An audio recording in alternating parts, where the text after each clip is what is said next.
Hey guys, it's Mike and TR here. Just before we start the episode, we did ourselves a bit of an injustice. We went about 2 hours and 15 minutes before we brought up the live event we're doing this week. It's going to be Saturday night at the Rec Room right here in St. John's. Yeah, basically, we want to get as many people out as we can. We want to make something of this. We want to start taking the show on the road. And this is our first live show. I think it'll be great. It's during Leafs camp. I'm not quite sure which guests we're going to have yet because the Leafs don't really have a schedule. I mean, I'd love to get an actual player. I don't know if that'll happen. I don't think they're allowed to talk to the media here at all. We're working on some stuff. We're working on it. We'll definitely have an alumni or something like that. And either way, it's third man in, and this will be our first live and interactive. So if you're there, maybe you can ask some questions live and get them answered right on the air. Hey, you might even end up in one of the chairs with a mic. Who knows? But come on out. Craziness is going to happen. I believe, and a lot of these. I did one of these with Biz last year in Toronto at the Rec Room up there, and it's my favorite. I do a lot of public speaking. I do a lot of stand up. I do a lot of these podcasts, but my favorite things to do are the podcast type atmosphere in a place like the Rec Room. It kind of combines all of it because stand up can be. What's the word? It's planned, so you know what's coming, and you don't. It's really also know the a little crowd. bit isolated. It's isolated, yeah. But with this, we know that if you're coming to the show anyway, it's going to be a hockey show, so we're going to have some great topics, and a lot of the time it just ends up taking questions from the crowd, and we're answering the questions that you guys bring to us. And it's the most interactive environment for something like this that I think that you can immerse yourself in. And plus, the Rec Room's a great venue anyway. I mean, if we're sucking, you don't think we're fucking... If you think we're boring, just go over and play one of the awesome games or order great food or have a beer or whatever. There's a bubble hockey table that's close enough that you could actually probably hear us while playing bubble hockey, which is kind of the dream anyway, isn't it? But it's thanks to PuckTalks for inviting us to do this. We're really excited for it. And if you want to get your tickets, you can head to homestandsports.com and RSVP there to this free event. It's Saturday, September 14th at the Rec Room in St. John's. We're going to start recording at 7 p.m. and we're going to go till about 10. And then they got music by DJ J-Bills coming up after us. So it's going to be a great night. Listen to a podcast, go bowling, whatever you want to do. Sounds good. All right. And now here's the actual episode. Why do you hang around with the worst crowd, the worst crowd? It's gonna hurt me, 'cause you're with the worst. Hello, everybody. Welcome to Third Man In, brought to you by HeadCheck Health. I'm Mike Hickey, joined by Charles. Here. We got a good one for you today. We got a good buddy of Terry's, Don MacLean. We've already recorded our interview with him, and it is phenomenal. It's great. He's got some really great stories coming up through. He's known Terry for a long time, so they go way back and spend some time together on the St. John's Maple Leafs, along with a couple other stops along the way, and some good stuff there. I really enjoyed that one. Yeah, he's Daddy Mack, as I like to affectionately call him, has been a friend for a long time, and our friendship transcends sports. And another good Atlantic Canadian. We've had a lot on here. Yeah, we've had some great ones, and some great guys that have had just some incredible stories. And his whole thing, you'll hear him talk a little bit. He was it was really interesting to get his perspective because he played for the Coyotes under Gretzky, which is a really kind of interesting. Good one coming there. Yeah, and it's a perspective I haven't heard from have anyone. we had anybody on that led the American Hockey League in scoring?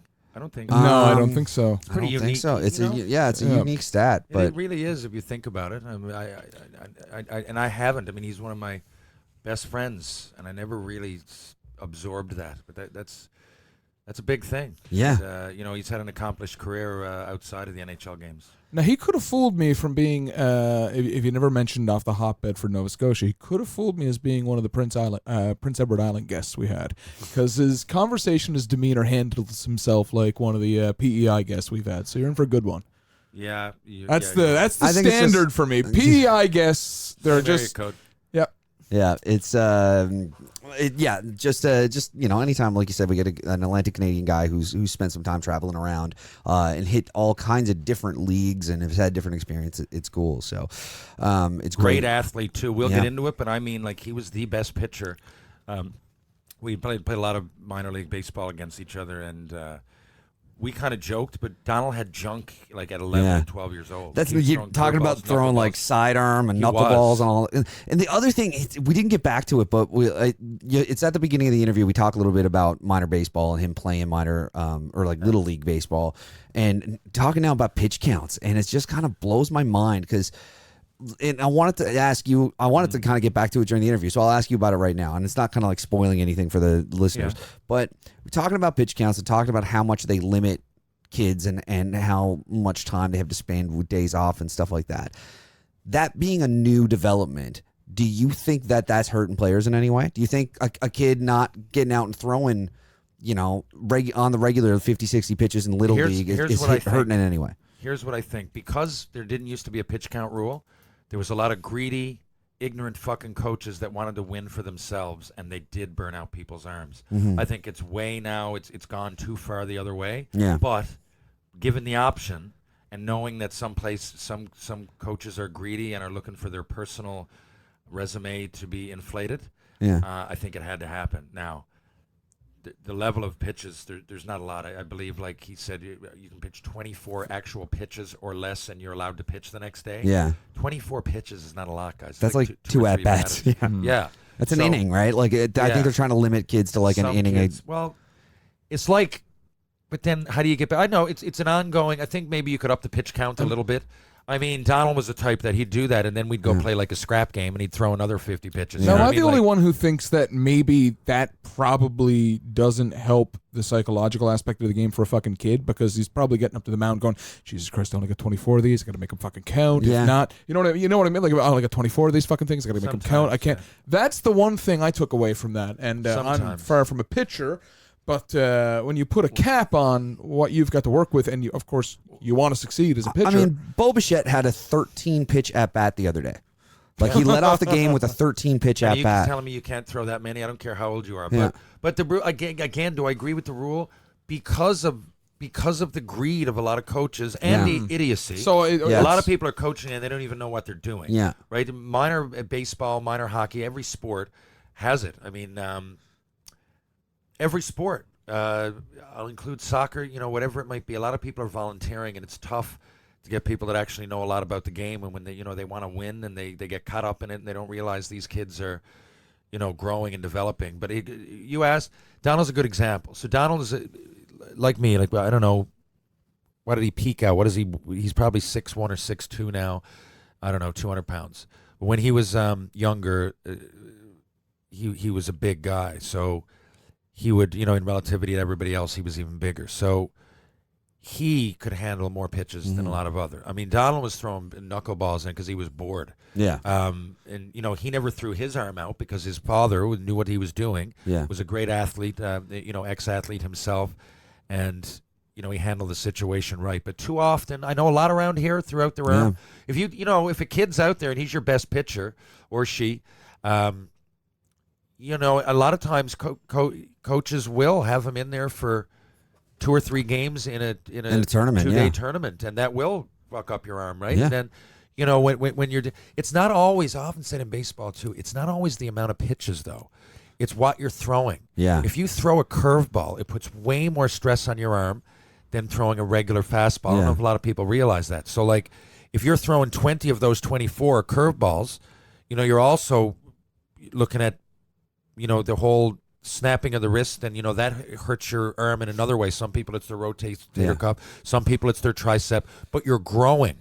So to throw those, now a knuckleball is easier as a rule, okay, as a rule. And then if you want to talk like sliders and things, then it's even more wear and tear. So, it's hard to sum up by just a pitch count. It's what you're throwing, it's when you're throwing it. And that's the other thing, if you put someone in like in a game that against maybe another first place team that you might see down the road, you got to figure, okay, wait, this guy needs or girl needs 40 pitches. They're not allowed to pitch tomorrow. So we go beyond the 24, give them their 40, then they can't pitch tomorrow, but they might be able to come back Sunday if we get there. And if we don't make the semifinal, you start doing all this math. Yeah. And I think a lot of it's unnecessary. You just need a coach that's not a fucking buffoon. But because there's so many buffoons, we had to come up with the rule. Yeah, I mean, I know when I was playing, there was also that thing of, you don't know. Sometimes it might be a case of like you might have a good pitcher on your team that you don't know about. There might be a kid who just like doesn't always want to pitch or whatever, but when you've got to start utilizing more kids and you're going through and a kid gets in a different position than they normally would play, sometimes you might find someone that like, who know, you got a kid who doesn't have like the strongest arm, so you don't put him in as a pitcher, but then when he gets there, he can make the ball dance, and you're just like, holy shit, like if we had let that kid throw his 25 pitches, then we wouldn't have known, so it's kind of interesting. No, it's a great question. Yeah. I just think if there was coaches that had, I think it's a problem that's easily dealt with if you had a good coach, but unfortunately, they're not all, and they'll throw out a kid's arm. The buffoons are ruining it for us again. I mean, they always are, and I mean, but it's the same thing with hockey too. With sometimes you just get a kid that gets put out. You see, playing way too baseball many minutes. it's like I would compare it to football, being a quarterback, because there's not a whole lot in hockey that you're going to hurt a guy or girl by giving them too much time. Yeah. But it is some like. Baseball is one of those, it is possible. And you ask any pitcher at any age, if they throw a full game, their arm is sore the next day. Oh, yeah. Fuck, I'd imagine. So, like I said, Donald, though, like in that Bantam tourney, he pitched both full games. He put the opener and then the championship. And the thing about Daddy, like he was... I laugh every time you call him Daddy Mack, I call him, yeah. No, but just when you every now and then you just do Daddy. Mac, Sometimes you just call him Daddy. So there's a few times there's a few times in that interview you're like, so Daddy, tell me, and I'm like, oh, I love it. Yeah, senior came up with that, if you can believe it, and way before he was in the basement. It was way back when. But yeah, his giveaway, Daddy's giveaway, was that when he went to throw the curveball, he did throw it sidearm. Yeah. So for like a fraction of a second, you knew what was coming, but he would just blow it by you. He was honestly one of the best athletes that definitely the best outside the province that I came up with. And like I said, in Mount Pearl was similar to Bedford, and we would have to meet at the Atlantics, but we won a lot of our provincial championships, and so did they. So I'd often meet him in these sports. Yeah. And there wasn't any better overall athlete in Atlantic Canada. He was one of the best hockey players for sure, and bar none, baseball. So, that's great. That's a great point to throw to the interview, I think. I think so. I think now at that point it would be a good time to. Okay, fair enough. I was just going to say throw to the interview now, and then we can talk about some other stuff after as an outro, if that's cool. Yeah. Sure. All right, let's do that. So here we'll have a word from our sponsor, and then we'll come back and we'll have Donald Daddy Mack MacLean on the line with us. So just hang tight. Concussions are serious. Whether you're a concerned parent, a coach, a risk manager, an executive, even a player, they're a major area for concern. HeadCheck Health has developed software and services that improve the way concussions are assessed, tracked, and managed at all levels of sport. Their goal is to create a safer environment of play by giving better tools to the people responsible for documenting and assessing concussions, as well as providing better data to administrators to make real health and safety improvements. HeadCheck currently works with the Canadian Junior Hockey League, BC Hockey, Rugby Ontario, the Western Lacrosse Association, and more to advance concussion management practices. If you're interested in learning more on how HeadCheck can help your team or organization, please visit headcheckhealth.com or email info@headcheckhealth.com. Ladies and gentlemen, boys and girls, it gives me great pleasure to welcome on to Third Man In this week my longtime buddy and former Bedford Blue, Beauport, Harfang, Laval Teton, Hull Olympic, LA King, Fredericton Canadian, Grand Rapids Griffin, Springfield Falcon, Lowell Lock Monster, St. John's Maple Leaf, Toronto Maple Leaf, Syracuse Crunch, Detroit Red Wings, San Antonio Rampager, Phoenix Coyote, and veteran of the Austrian, Danish, Swedish, Finnish elite leagues. Am I missing anything there? My buddy, Donald Daddy Mack MacLean. Daddy Mack, am I missing anything there? God knows. God knows. Maybe the suitcase. Maybe the suitcase. I think there was a stop with the Blue Jackets because I was following along. I forgot the Columbus Blue Jackets. Yeah, that's right. There was a stint. That's right. Yeah. Jeez, is it that long? Quite a big get. And the last team, Zagreb Medvezak. That's Austrian league, but was it in the KHL? Well, it was what they called it was when they're in the Austrian league, they called it KHL, but it was more club to hockey league. But I played in the Austrian league, coached 2 years, assistant coach, and then they went into the KHL. They did go into the Russian league for 1 year. Well, they were there for 4 years, but I assistant coach for 1 year. And you're right now. Before we start from the beginning, you're what are you doing now in Bedford, Nova Scotia, your hometown? I'm actually, it's funny, I'm literally sitting in my old bedroom, just like your basement. Wait.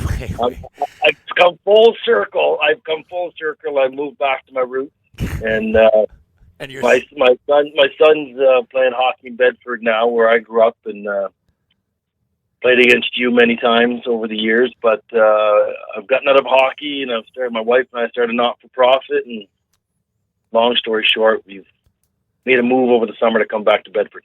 That is beautiful. So for those who don't know, I'll get into my history with Donald. I call him Daddy Mack. So I grew up. I'm not going to call him that. I think Senior came up with that. Will he make you, but the question is will he make you jump? He certainly will. I don't know where it started. I think Senior started that. Daddy Mack is a longtime veteran of the basement. Oh, I can imagine. I just wanted to get one crisscross reference in at some point. Of course. When we were Bedford is a lot like Mount Pearl in that it borders a bigger city in Atlantic Canada. Not borders, but it's close. Bedford is just outside Halifax, whereas Mount Pearl is just outside St. John's.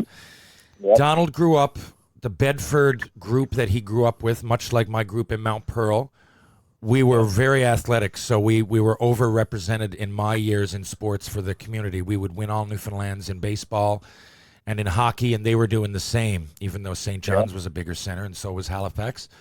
You'd often beat the teams from there. Enough that the other thing, when you win a provincial, most of the time, and still happens today, you go to an Atlantic championship in most sports. So it was commonplace for Mount Pearl to win and Bedford to win in baseball and hockey. So by the time I was 13 or 14, I'd already played lots of tournaments against Daddy Mack.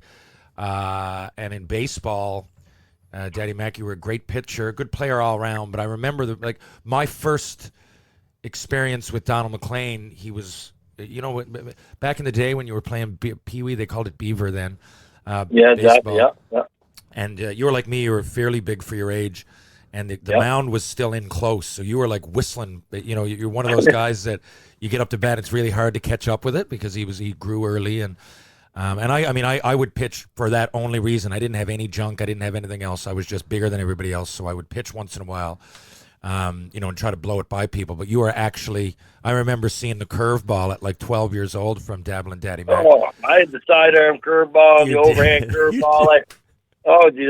I was throwing stuff. There's probably a reason now today they have a pitch count on pitchers now. 100%. 100%. You were throwing knucklers, everything. I remember not knowing.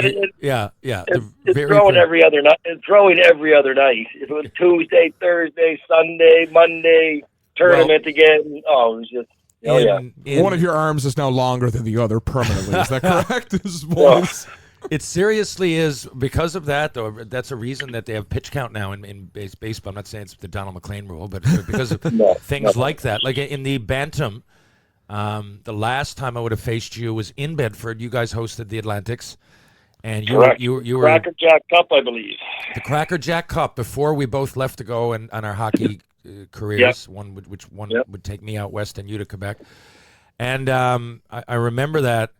And I remember opening up against you guys, and you pitched that game, and then you pitched again in the final. I don't know if you pitched in between, but the only pitcher we saw that turning, we played 2 games, was Daddy Mack. And that would never be allowed now. And now I think you're in there for like 30 pitches. No, well, my son is Mosquito, which is below Beaver.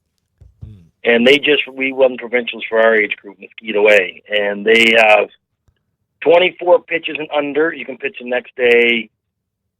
Okay. 40 and under, 1 day's rest. I think it's 55, 3 days rest, and above that you got 5 day rest. Like it's really, and they watch it like a hawk too. It's not like whatever the coach wanted to throw somebody out there, they did it. They watch pretty close. 60 pitches done for the summer. That's it. Go home. Pretty much. Yeah. I think they have you take you out by then. But what sticks out, to throw a story back at you, I'll never forget. I think one of the first times I really saw you stick out. I think it was Atlantic. I don't know if it was Hostess Cup or it was Atlantic and Pee-wee in Moncton, I think it was. Is that Adam or Pee-wee? We played against you in both. I think it was Pee Wee though, the one you're talking about. And I just remember, like, you were just a mutant back then, taking slap shots from the red line. Like, I was like, who is this guy? Like, my God. You know what? That might have been in Fredericton. I played against you in Moncton, Freddie, and there was like an invitational Cole Harbor tournament, I think it was called. But But it was in New Brunswick. I just can't remember. It could have been Fredericton. I can't remember, but the Atlantic Coast Cup. So to elaborate on what I was saying earlier, guys. So the best of all this was when you'd meet the hockey teams, right? Because again, even though we played the other sports, hockey was my passion. And again, much like me, Donald would lead his team in Bedford, but I had a growth spurt that one particular year. I was I went to almost my size now. I was like 185 or 190. Even in the program, if you look at it, I got it at home. And I'd come in and take clappers like shit, like from, like, yeah, he's not kidding, from the red line. I was just winding up, and some of these goalies, I mean, especially, the Atlantics tend to be smaller places opposed to the rest of the Canada. I mean, I remember going to Toronto, and it was still like, I was still big and good for like Toronto. So being around St. John's, we made it out of St. John's, largely. I'm not going to say we didn't have a lot of competition. It wasn't just me. We had Craig Hodge and Gary Clark, and geez, we had a couple of great goalies. Just like yourselves, you and Kyle Schmeiser, I remember, and Brian Surrett. You guys were pretty good. And I remember we could score. You guys beat us 9-7. And I was pissed off. That's exactly right. That is exactly right. Yeah. I was pissed off. Yep. I got the top score of the tournament, but I got nothing, because Kyle was sportsmanlike of the tournament. He did, and Srek got top forward, I think, and then you were MVP or something like that. Yeah, something. I think I was MVP and top scorer. But I mean, the thing is, I'm proud of those years, but there was no hitting either in Pee Wee, so it was hard to contain a big guy with a big shot. You'd almost the defense would almost just have to back up into the goalie and not come at you. I think you couldn't hit anybody, right? No. If you got a big guy, and then they were all over. Remember Lester Letourneau, Dartmouth. Oh, I remember that name. Yeah, too. Remember Tyler. Tyler Lowe. He's here ahead of us. Tyler Lowe, right? Jamie Stark, in Cole Harbor. It was often the guys that grew a little bit. Now, you had to be athletic, but I just remember those guys, going to those tournaments.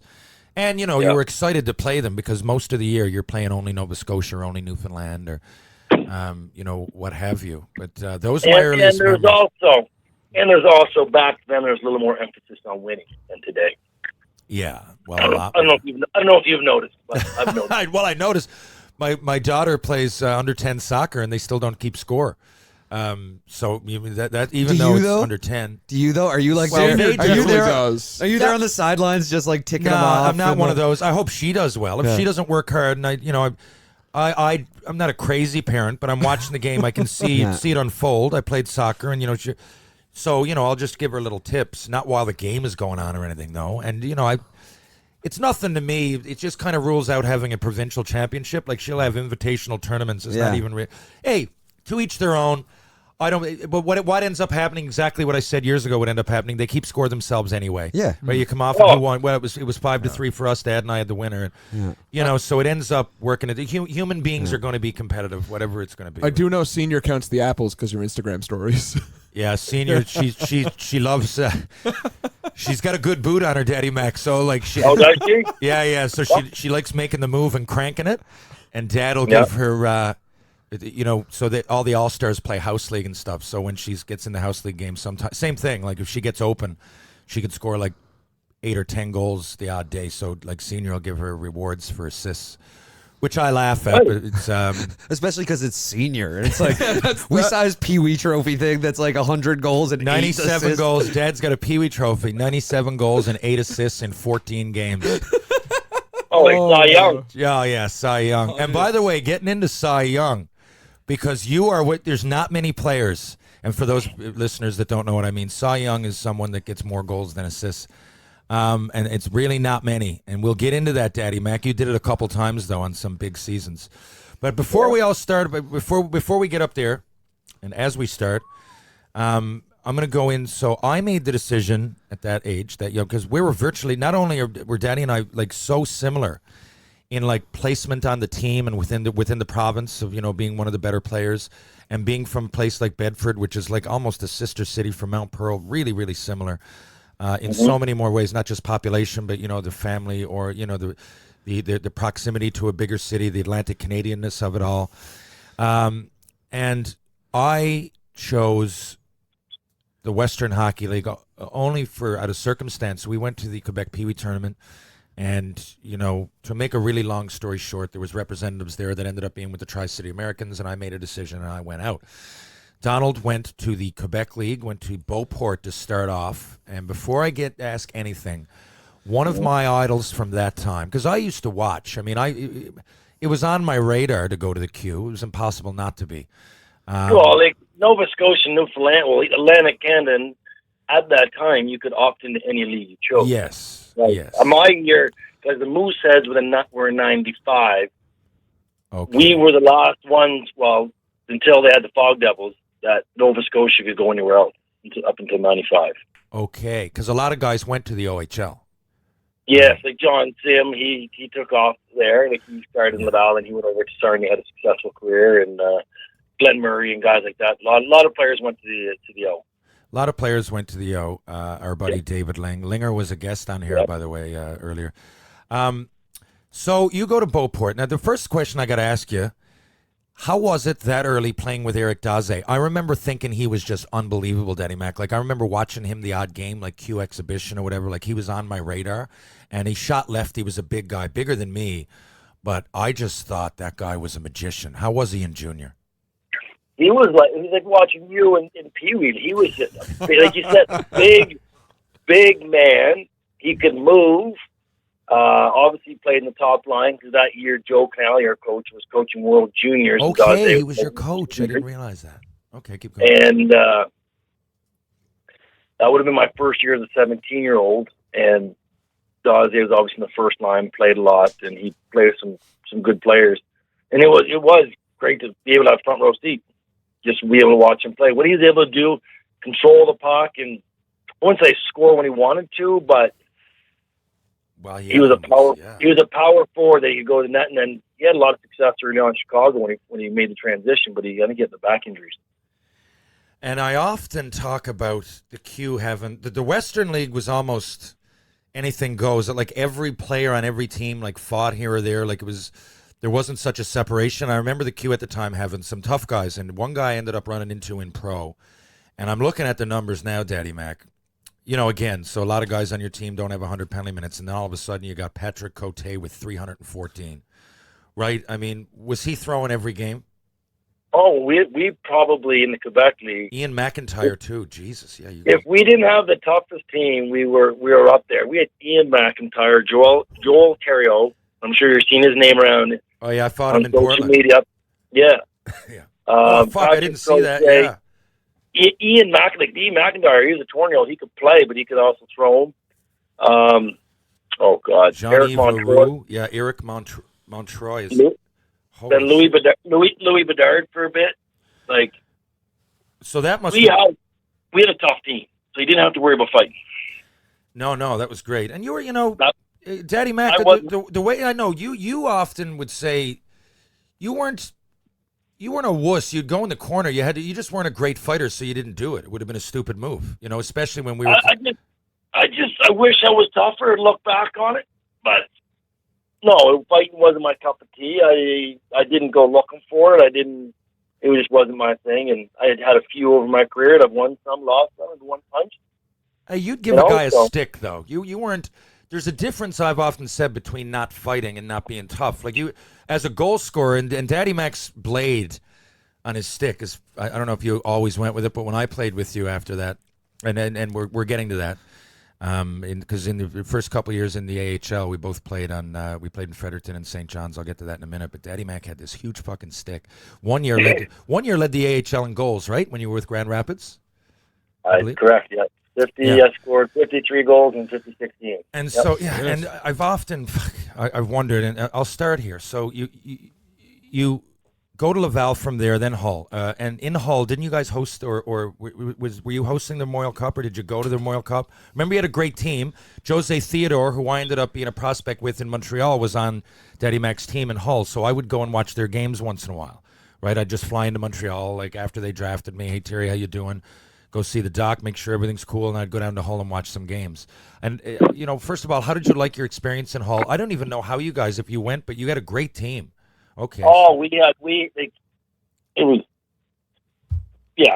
won everything, and we went 16-0 in the playoffs, and then we have the largest. We're on the wrong side of it, but I believe, I haven't Googled it in a while, but I believe we're on the wrong side of the largest comeback in Memorial Cup history. We were beating Lethbridge 6-1 in round robin. Oh my God! Chris Phillips would have been the main guy there. Kirby Law. I lost. That's who beat us out. That team beat us out in 6 games when I was with the Red Deer Rebels. That would have been 96, 97. They had Dale Parrington too, the madman. Dale Parrington and Worrell fought in the round robin. Wow. But we were winning 6-1 starting the third period. We lost 7-6 in overtime. Ouch. I remember watching that. That's incredible. But we had a rocket team. We had a well-built. Claude Julien was the head coach. They had a great plan right from the start of the season. We had 2 rocket lines, a third line of PK role players, and a fourth line of hungry young guys. And everybody's bought into the role. Fucking Pavel Rosa with 152 points. Oh, he shot them everywhere. Oh, Peter, him and Martin Menard and him probably had 120 goals between the two of them. No, and Worrell had probably 35 just by going to the net and going off shin pads. I'm looking at Pete Worrell with 495 Worrell with 495 penalty minutes. That's what I mean. They would have those guys though. Like there was the Q at the time. You see, it had a reputation for like not being tough, but that's the wrong connotation. It just wasn't like team tough in a sense of, again, on my team in Tri-City, I could give you like 15 guys that would at least have 5 fights by the end of the year. I don't know if you'd necessarily. It was just the nature of the league. It was just the whole league. It was more of a fighting culture. But these guys in the queue arguably had the like toughest one-up, like tough guys. Like I remember Peter Worrell. I don't know if you were there, and Freddie. Like I asked him to go, and he just one punch. But I mean, I couldn't even get close to his face. I was trying to go, and I was like coming within a foot, and he put. Not many people one punched me. That's out there somewhere on YouTube, and yeah, he did. But I mean, that's it. You guys had all kinds of like, and not only that, like a guy like Ryan Lozon, like he was a great tough 2-way player. That I don't know if you'd say tough because he didn't fight much, but you had Johnny DeLille, God rest his soul. We ended up playing with. Oh, geez, I played with him 3 years in a row. Half a year when I got traded to Hall, full year in Hall, we won the cup, and then when I came with you guys down in Freddie that first year. Well, I know. Johnny was a good guy. Johnny was. So I'll tell people, you guys, so you know what happens to Johnny DeLille? Like we played with him. He's actually got one NHL game, and that one NHL game, I was up there, and I had my wisdom teeth coming in, and I couldn't play. So they called up Johnny, and thank God he got his game in because Donnie passed away a few years ago. Or Johnny DeLille. Johnny was on his way to a senior hockey game in St. George's, and got in an accident at a stoplight. So like the other 3 guys got out of the car, and Johnny was kind of hemmed in the car. So they just called the Jaws of Life to come get him. But as they were doing, the car burst into flames, and they literally watched him. Oh man, I know, terrible as he was trying to get out. And this guy was one of the nicest. He was just so happy to be playing pro hockey. And he'd always have his hair slicked back. And hey, Terry, where are we going tonight? Like it was just great. He was the typical Canadian / Italian Rico Suave kind of looking, like I when I say pretty boy, I don't mean that in a bad way. I mean it. He just loved life. He was exuded confidence, a great person. He was. Yeah. One of the good ones. Yep. He was one of the good ones. And now I often look back at, it's great that we got to play with him I played with him for a few years too, because, you can't dwell on the morbidness of it, I guess. Hey, we had a good group here at Freddie. We had a good group, a good mixture of guys every morning, storytelling, and it was a good mixture. So you come out, Daddy Mack. This is when it starts for me. I couldn't believe it because we get drafted. And Daddy Mack, by the way, if I haven't mentioned it, exact same birth date as me, January 14th, 77. So we've also got that in common. Yeah. And we were out at the end. We were both big prospects. So at the draft in 95, I go in the first round. Daddy Mack goes in the second. And all this emphasis all the time on first round, but 33rd in the world is not a bad place to go. But you cracked the NHL right off the hop. So 97, 98, and we were all paying attention because for whatever reason, this one year, unlike any other year, Montreal decided to pair with the Los Angeles Kings for minor league affiliation. So the Fredericton Canadians, half of the Fredericton Canadians were us, Montreal prospects, and the other half were LA Kings prospects. Yeah. Looking back, I don't know how or why the Kings did that. It's a long fucking flight from Fredericton to LA. And not only that, first of all, our moniker is the Fredericton Canadians. Yeah. Everybody in our organization, the Kings didn't have one person, like no coach, no assistant coach, no anything. It was all run by us. All our scouts came down. You wore the Habs uniforms. Yeah, we wore the Habs wasn't uniforms. it wasn't even like now where like oftentimes it's like the Growlers don't look like anything involved with the other than one game that they're going to do this year. Don't look like anything with the Leafs, but like this was the look of the thing was, And so, and I'll get into it. First of all, before I elaborate on that, because I am going somewhere with that, you go in the NHL, 22 games, 5 goals to assist. That's on pace for 20. That's on pace for 20 goals as a 19, 20-year-old. I always wondered. I'll do you one better. Yeah. First road trip, 5 games were on the road. I had 3 goals to assist. Oh, Jesus. So, and I remember all this happening, and there was another guy that same year, a total flash in the pan, but he played for the Rangers. I can't remember, Daniel Gounod, maybe? Gounod? Like, I remember him and Christian Dubé made the Rangers the same year. And, like, boom, he had like 7 goals in the first 10 games. And I remember looking at you guys and saying, well, you're off to the races. The last place I expected to see you was in a dressing room with me in the Aiken Center a few months later. I won't lie to you. In November, I didn't think that either, but hockey's a funny sport. And you're in L.A. of all places. So no kidding. That's a different city to a different city. Do you, L.A. to fucking Fredericton. LA to Fredericton, Yeah, that sums it all up. That sums up Daddy Mack's whole no career. Disrespect to Fredericton, New Brunswick, but it's not no. L.A. But like, but we made the best of it, though. We made the best of it. Well, we had an unbelievable time. But first of all, like, did you do anything to piss anybody off, or did they just figure then they put you down to the 4th line after the first little bit? Now you're not playing. They figured, you know what, maybe he'll grow a bit more in Fredericton. I'm still waiting for the phone call from Larry Robinson. Still waiting for that call. I was gonna ask about. I've read about some of Larry Robertson's coaching tactics. Robinson, yeah, sorry. I read about some of his coaching tactics, and I was going to ask, what was he like as a coach? But you just answered it there. So, well, you know what?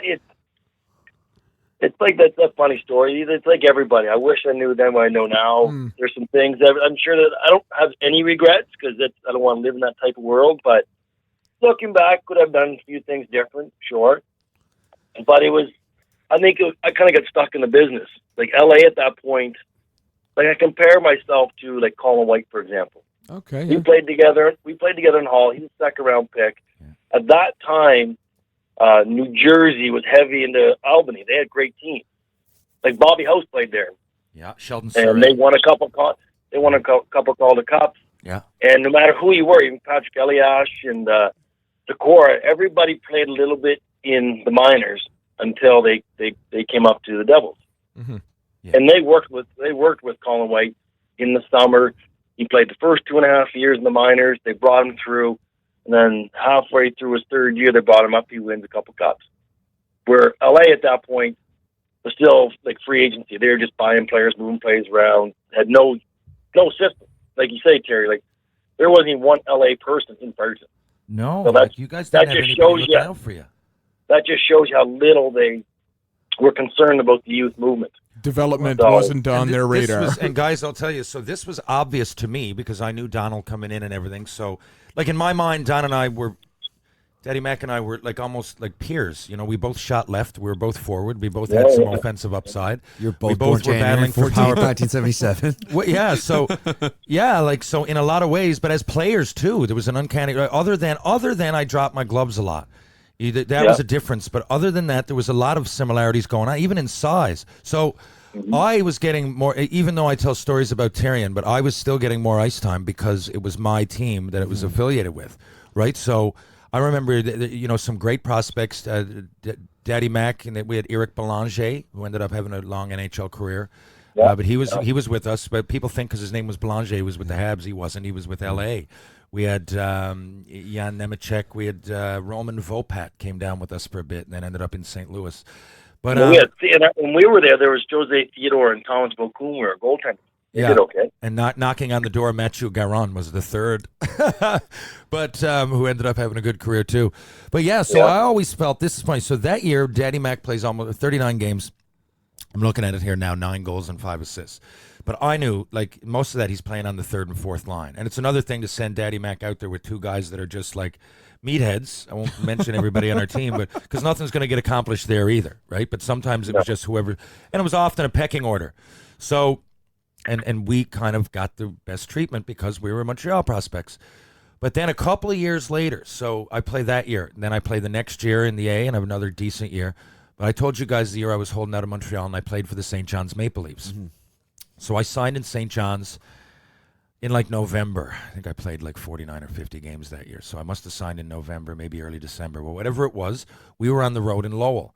Now, our coach was Al McAdam, and our assistant coach was Dave Cameron, both from PEI.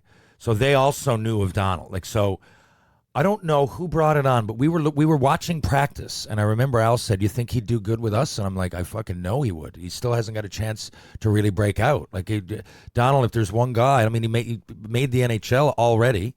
I mean, like, he could easily play on one of the first lines, but I know it wasn't up to Al or Don or Al or Dave Cameron to trade for him, but there must have been a buzz, because then the next week we went back home, and sure enough, we traded for Don MacLean. And Daddy Mack comes in and fucking leads our team in scoring for the rest. There was only like 20 or 22 games left in the season or some shit like that. He gets 28 points or whatever combined with, and we were in last place, so he ends up leading our team in scoring and then becoming a prospect in his own right. Then the next few years, St. John's Maple Leafs, Daddy Mack ends up getting a point a game twice within a couple of years. Actually, even more than that, 87 points in 2002, which I believe you led the A in scoring, did you? I believe I was, yes. Okay. Yes. So during this time... Because my first half year, like what you're talking about, because Lowell, Tom Rowe was GM of Lowell at the time. He was looking for people, just because they were drawing nobody at the Tongass Arena in Lowell. And Craig Charron had played there before and did well. So and Craig was in St. John's. So they were looking, hey, maybe we could bring him in. Maybe they can help with the crowd. And pretty much at that point, me and LA were kind of done with each other. So they just kind of opened their hand and said, who do you want? And from my understanding, I wasn't there. Like you said, Al and Dave being from the Maritimes were kind of like, well, we'll take him. And they just kind of said, here, go. And Al pretty much single-handedly changed my career. Okay. Wow. So Al, I always wondered that, and we've never talked about it. But because we were in the stands, I figured Al McAdam's the coach of the minor league team. What could he possibly have to do with getting, other than recommending? But he must have really gone to bat, because I remember it being a big issue. But you came over, and it was almost like a resurgence. Then for the next 4 or 5 years, even longer, you went on a real spurt to the point that, your first line every team you're playing on, with climaxing in 05-06, Grand Rapids, 56 goals in 76 games. I mean, at that point, now sure, okay, you're in Grand Rapids. I know I'm fast forwarding a lot, but just like the stint with Toronto, you get up for 2 or 3 games, you had an assist, you always seem to find the scoreboard.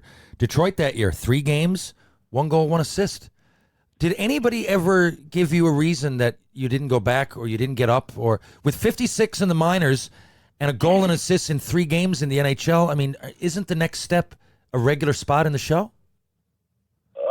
That's what I thought. But Detroit, like Babcock and Ken Holland had a plan, and to their credit, it worked without me. Oh, fuck. Too bad. You're always falling into these business plans.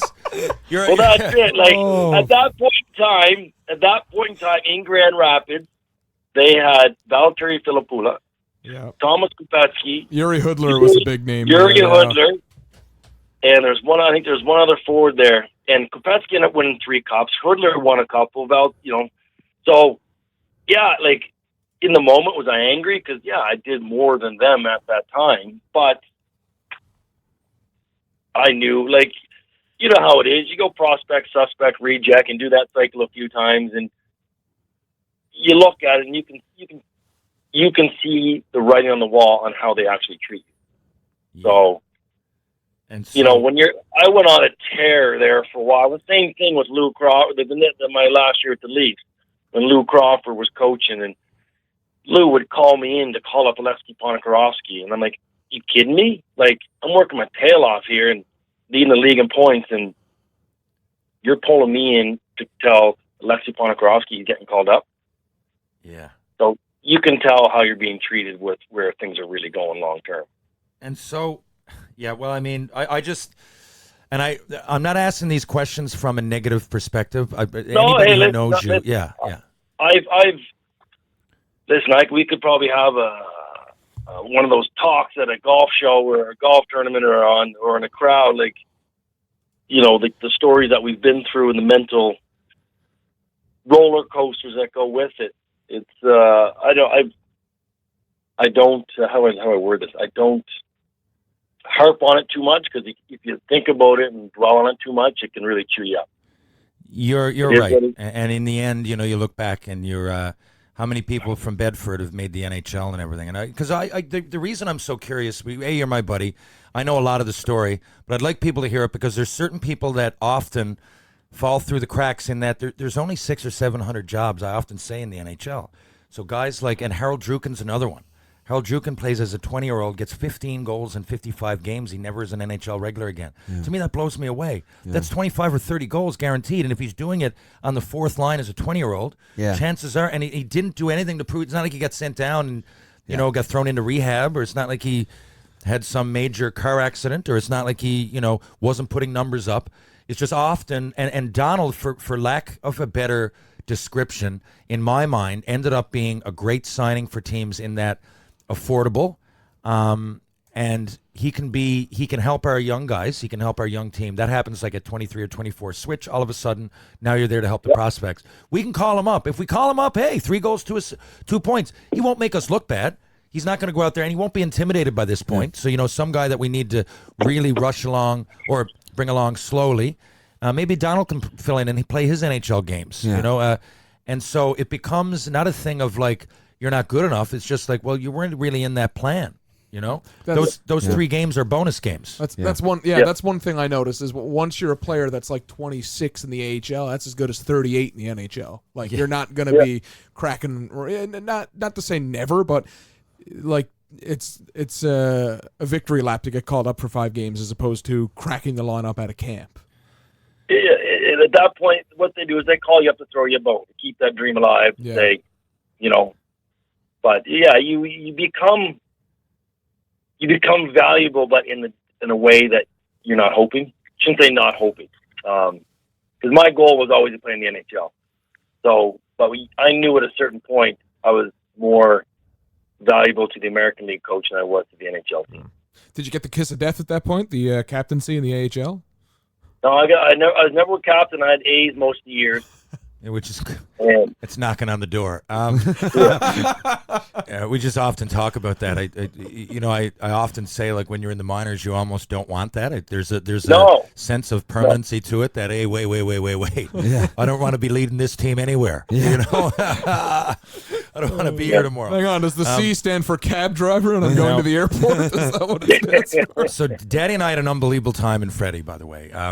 We really did, for all the people. Like, sometimes it might sound like I'm shitting on Fredericton. It's just because, like, I didn't have a great experience with Michel Therrien. And, you know, I wanted to be in Montreal as a personal perspective as a player, of course. But Freddie was a great separation from that, because a lot of us are going through all this pressure. You know, you're talking LA Kings, you're talking Montreal Canadiens. Yeah. And in Montreal, even getting off the airplane, there's people there, and they want to know what you had for breakfast. And it becomes, I mean, it's fun, and it's sensational at first and it's almost overstimulating. But after a while, that becomes boring, and like going to Freddie and hanging out at Sweetwater's is a bit of a laugh. You know what I mean? You're like, this ain't too bad, because we all knew that we weren't going to be there long. Hell, we knew the Fredericton Canadians weren't going to be there that long. Yeah. There was oftentimes UNB outdrew us. For big fans. time. Yeah. Because I think they just started their supremacy around that time. Gardner McDougall's UNB Reds. Yep, totally. Yeah, totally. And there was two. Ned Flanders behind the bench. Then you had St. Thomas, who Al McAdam coached for a bit, and they were within our little city of Fredericton. We were the Montreal Canadiens farm team, but often the UNB team would sell out, and St. Thomas played at a different rink, but same thing. There was a big vibe. I never looked at it as competition because I felt that those guys were striving to get where we were, and I knew that whatever good or bad, as the years went on, it would all become more serious and responsible. So it was certainly a great time, and fuck did we ever have a blast. But I'm gonna, just the year after that, Daddy, when we played in St. John's, I mean, there's going to be a lot of listeners from Newfoundland. I mean, what do you remember that other than hanging out at the penalty box? And we would, we'd always go down after practice with 20 or 40, throw them in the machines, have a few beers, and then hit whatever bar was happening that night. Well, I live. That was when we. Yeah. Well, blah blah blah blah blah. What I remember starting off with when I first got to St. John's. I don't know if you were there in the actual. I think you guys were in New England when I actually got traded and I played in the row with you guys. Mm-hmm. I believe it was in Providence was the first game. It was. And I'll never forget. Yeah, I remember that. Anyways, the first time like DJ Smith was there, Sean Thornton, you probably were in the mix, and we're walking down the road. And Smitty and Thornton always like to joke around. And we're literally walking down. We're staying at the Biltmore Hotel. Yeah. And the Biltmore's got a massive sign on the top of the hotel. Like you can't miss it. And they just cracking jokes. But yeah, where's our hotel at? Where we know we can't see it. And I'm like a little kid, like in the class. And it's over there. It's over there. And they're just like, really, come on, like come on. and then I remember slowly after that. I don't know what it was, Daddy, but you remember, I think it might have been that road trip maybe even when you first got to our team and you scored and then you scored again. We were playing on the same line for a while because I was, for the first part of that year, I knew I was still owned by the Canadians. So Toronto signed me for St. John. I signed with City of St. John's. Hopefully they were going to trade for me, but I knew I wasn't going to get the most ice time. Bill Waters said to me, I'm not going to play you ahead of Adam Mayer, or an actual prospect that we have. But, you're going to fit in where. So for a while I was just fighting, but I had a good vibe with Daddy Mack, and we ended up playing together, and which helped my point totals too for the end of the year, maybe the last 15 games or so. But at first we were on a road trip, and fucking Daddy forgets his razor. So he ends up getting a bit of a beard, and we're coming back, and he's letting it go. And then I can't remember, but you came in a plaid shirt to the rink one day, and we were just coming off the grunge movement and stuff had just happened. And he does well. And then we go out one night, and like I said, I don't really ever remember getting plowed till 5 in the morning the night before a game. That didn't really happen, and people think it did. We were more go out at noon after practice. Have whatever beers we're going to have, if I can get pizza and go. But it was more you could let that lifestyle, there was a little bit of a slob mentality to it. And, and the more Daddy embraced his inner slob, the better he did. The better you did. You remember that? And you were just you beat me to the story, though. Where I was going with this was, coach-wise, Al McAdam was a game changer. Yeah. For the first time, a coach spoke to me like a human being, not a piece of meat, and how to do this and how to do that. He actually spoke to me. So that was probably the start of it. But having you there was another fold because I was, I'd read read these books and, I have to work out, I have to eat this, I have to get this sleep. I had myself batshit crazy. Yeah. And things were just deteriorating. Things were spiraling. I was going to quit hockey, and I blew my knee out earlier in that year. And then it was I get healthy, come to St. John's, and you're just kind of hey man, take a deep breath. You can have a beer. It's okay. You can have fun. You can relax. And it's just like how Terry says. I slowly untied it, and it just worked. It just worked. You literally let your hair down. You let your hair grow, right? You started just you were, you know what? We're going into TR's basement for the afternoon. Who knows when we'll come out of there? We'll order pizza. We'll do it. I'm not saying we had a gym in the rink. It's not like we didn't work out. I always try to Jim's Bar and Grill's in there. Yeah, exactly. Jim's Bar and Grill. But it was there was a level of like, I don't know, for me, I'll still say it, like I do cardio to this day, but every day I take my fitness, but importantly, I consider it important for an athlete. But at the time, and all that was just starting with all these trainers trying to tell you what to do. And it was really it was almost too much, and the VO2 max had just started and all that. So we were getting tested like 3 times a year anyway. We knew enough. We skated every day, and to me, look, I'm loosey goosey anyway. But at that time, I knew we weren't best buddies when we were 13 or 14, but I definitely knew of you. And then in Freddie, we hung out for the whole year, and you seemed to be a little bit tense.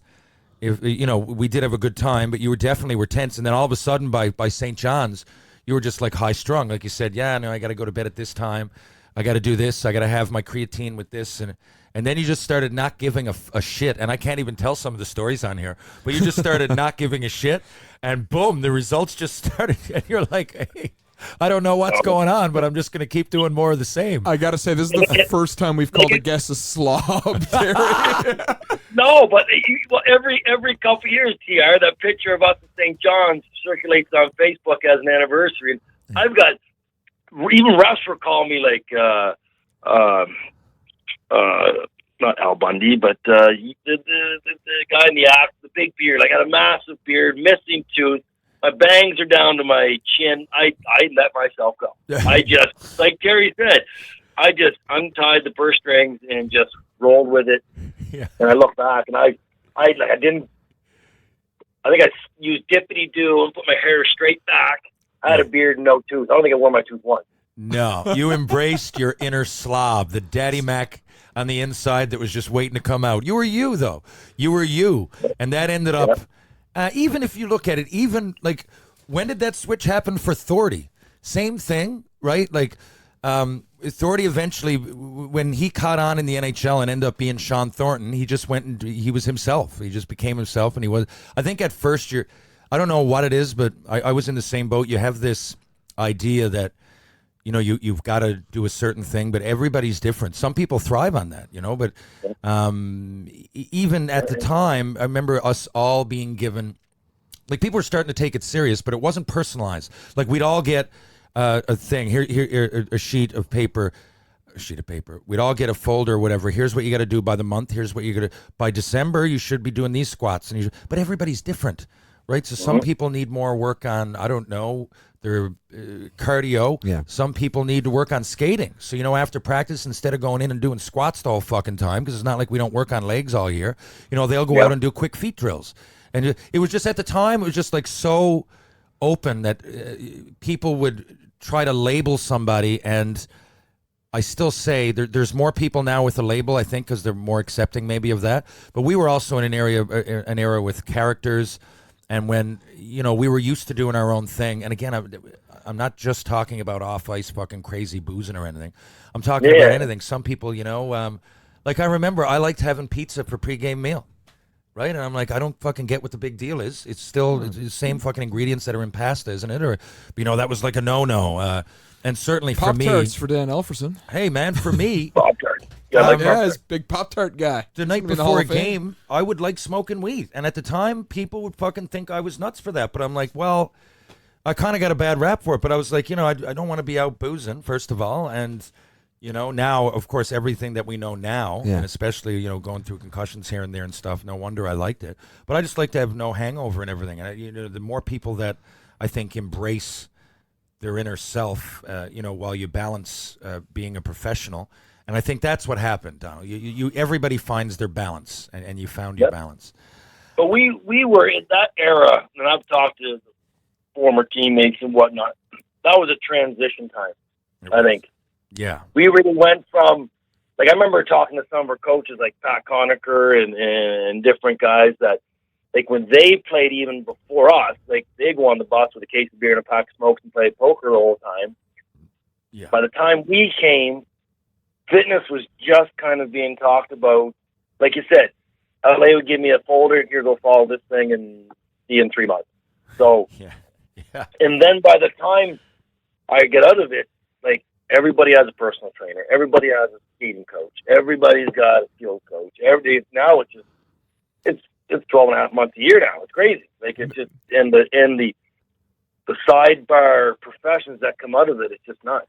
Nobody's riding a bus, and if you're on a bus, you're not taking a case of beer. You've got coconut water now. Exactly. We only had the bus. The A then, I often tell people, it was all Eastern Seaboard. Like, I don't remember flying anywhere, really. Do you? Like No, we just missed it because I remember the Sizzles were in Halifax 93 or 94, I think it was one of their last years. And from what I heard, like that was one of the best conferences they had, like Cape Breton Oilers, Halifax, PEI Senators, Fredericton Canadians. I think Moncton might even had a team back then. Moncton Hawks. John. Yeah. Like it was quite the circuit. Yeah, and that was a whole division. Was like Atlantic Canada. And then, we would go down the Eastern Seaboard. We would go like Philly, Hartford, Albany, Worcester, Lowell, right? There's 4 or 5 teams. That was another division. There was only 14 or 15 teams. I remember like loving the road trip to Philly because it was a big city, and we played in the Spectrum.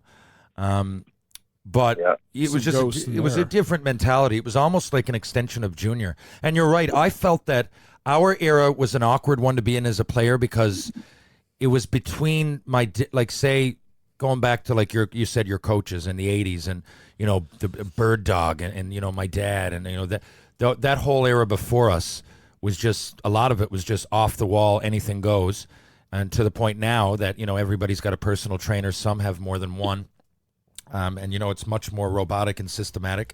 What's better? I mean, who knows? I'm just saying. In our era, was the middle. We like glued those two things together. We were, and it was tough to go out and play. Like, can you imagine playing now without having to worry about like Frank Bialowas, or not that you had to fight him, but these guys were out there they were going to fucking kill someone one way or the other. Steve McIntyre would take your head off, man. Like, you remember that defenseman, big goatee, Brett Thompson? Oh yeah, man. I fought him in Hartford. Guys like him, I'm drawing blank, but guys like him, like I've talked to different players. Like back then, like you're standing in front of a full-on cross-check to the ribs, just perfect, just above your pants and below your shoulder pads. That was legal. I've said it 1,000 times. That was the hardest part of all of it. The can opener was legal. Like a D-Max, I remember playing in St. John's like Memorial Stadium. Yeah. I remember playing in Hamilton. Every single D they had was at least 6'6". Yeah. It was fucking unbelievable. You couldn't move, and they would literally lift you off the ground. I was a big man. And pin you, and you're screaming at the refs, and the ref's like, keep the play going. I'm like, I can't even touch the ice. And it's okay. The ref's in the corner. It was allowed, and they'd give you like 2 seconds. The guy'd pin you there. The puck would be gone, and I'm like, how long? It was just like really frustrating. In a small rink like Memorial Stadium, it was really hard to get open and do any dangling. You almost had to just if you've got it inside the blue line and there's no one around, shoot it, because like you're not going to get much better of a chance. And then guys like Thompson, I love how you singled him out, because I often single him out. I remember as a forward, as a scorer, you got to go in front of that net. And he'd give you that cross check right up over the pants, under the fucking shoulder pads. And then after the cross check, he'd whack you across the foot with the blade of his stick. And it was like cross check, whack, cross check, whack. And you almost had to learn to do, because you knew you were going to get it. So either you put more padding there, and he was never going to stop. Like I fought him a few times. That just made him mad. Like, you know what I mean? It was like Bird Dog. Like you just got to accept that it's going to be real hard to go in front of that cage. And I'm going to have to time it, and hopefully time it with the point shot coming in that I can get a goal or a rebound. But you weren't going standing there. Look at highlights now that there's people like standing in front of the net. And guys like Brooks Orpik are still pretty tough, and they'll like clear it out. But nothing like it was. It was just hard. And mentally before the game, just, going, okay. 3 periods.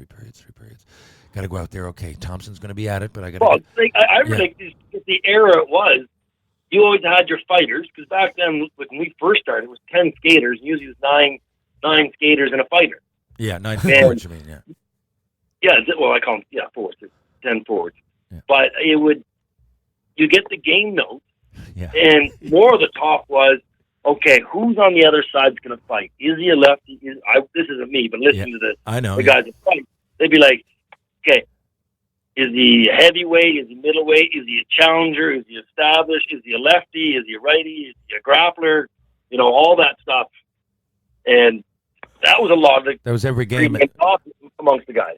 Well, remember, I often say like that when we'd go to the rink early and the stats package would come out on everybody's, you'd get to the rink and in everybody's stall was the stats package, maybe. Oh, yeah, Roger Maxwell did a good job. Not Roger. Is it? No, who was the PR guy in St. John's? It was Maxwell.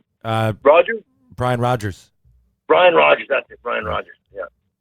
Yeah, they would bring in these, and it would always be, you'd look at the other, and you're right.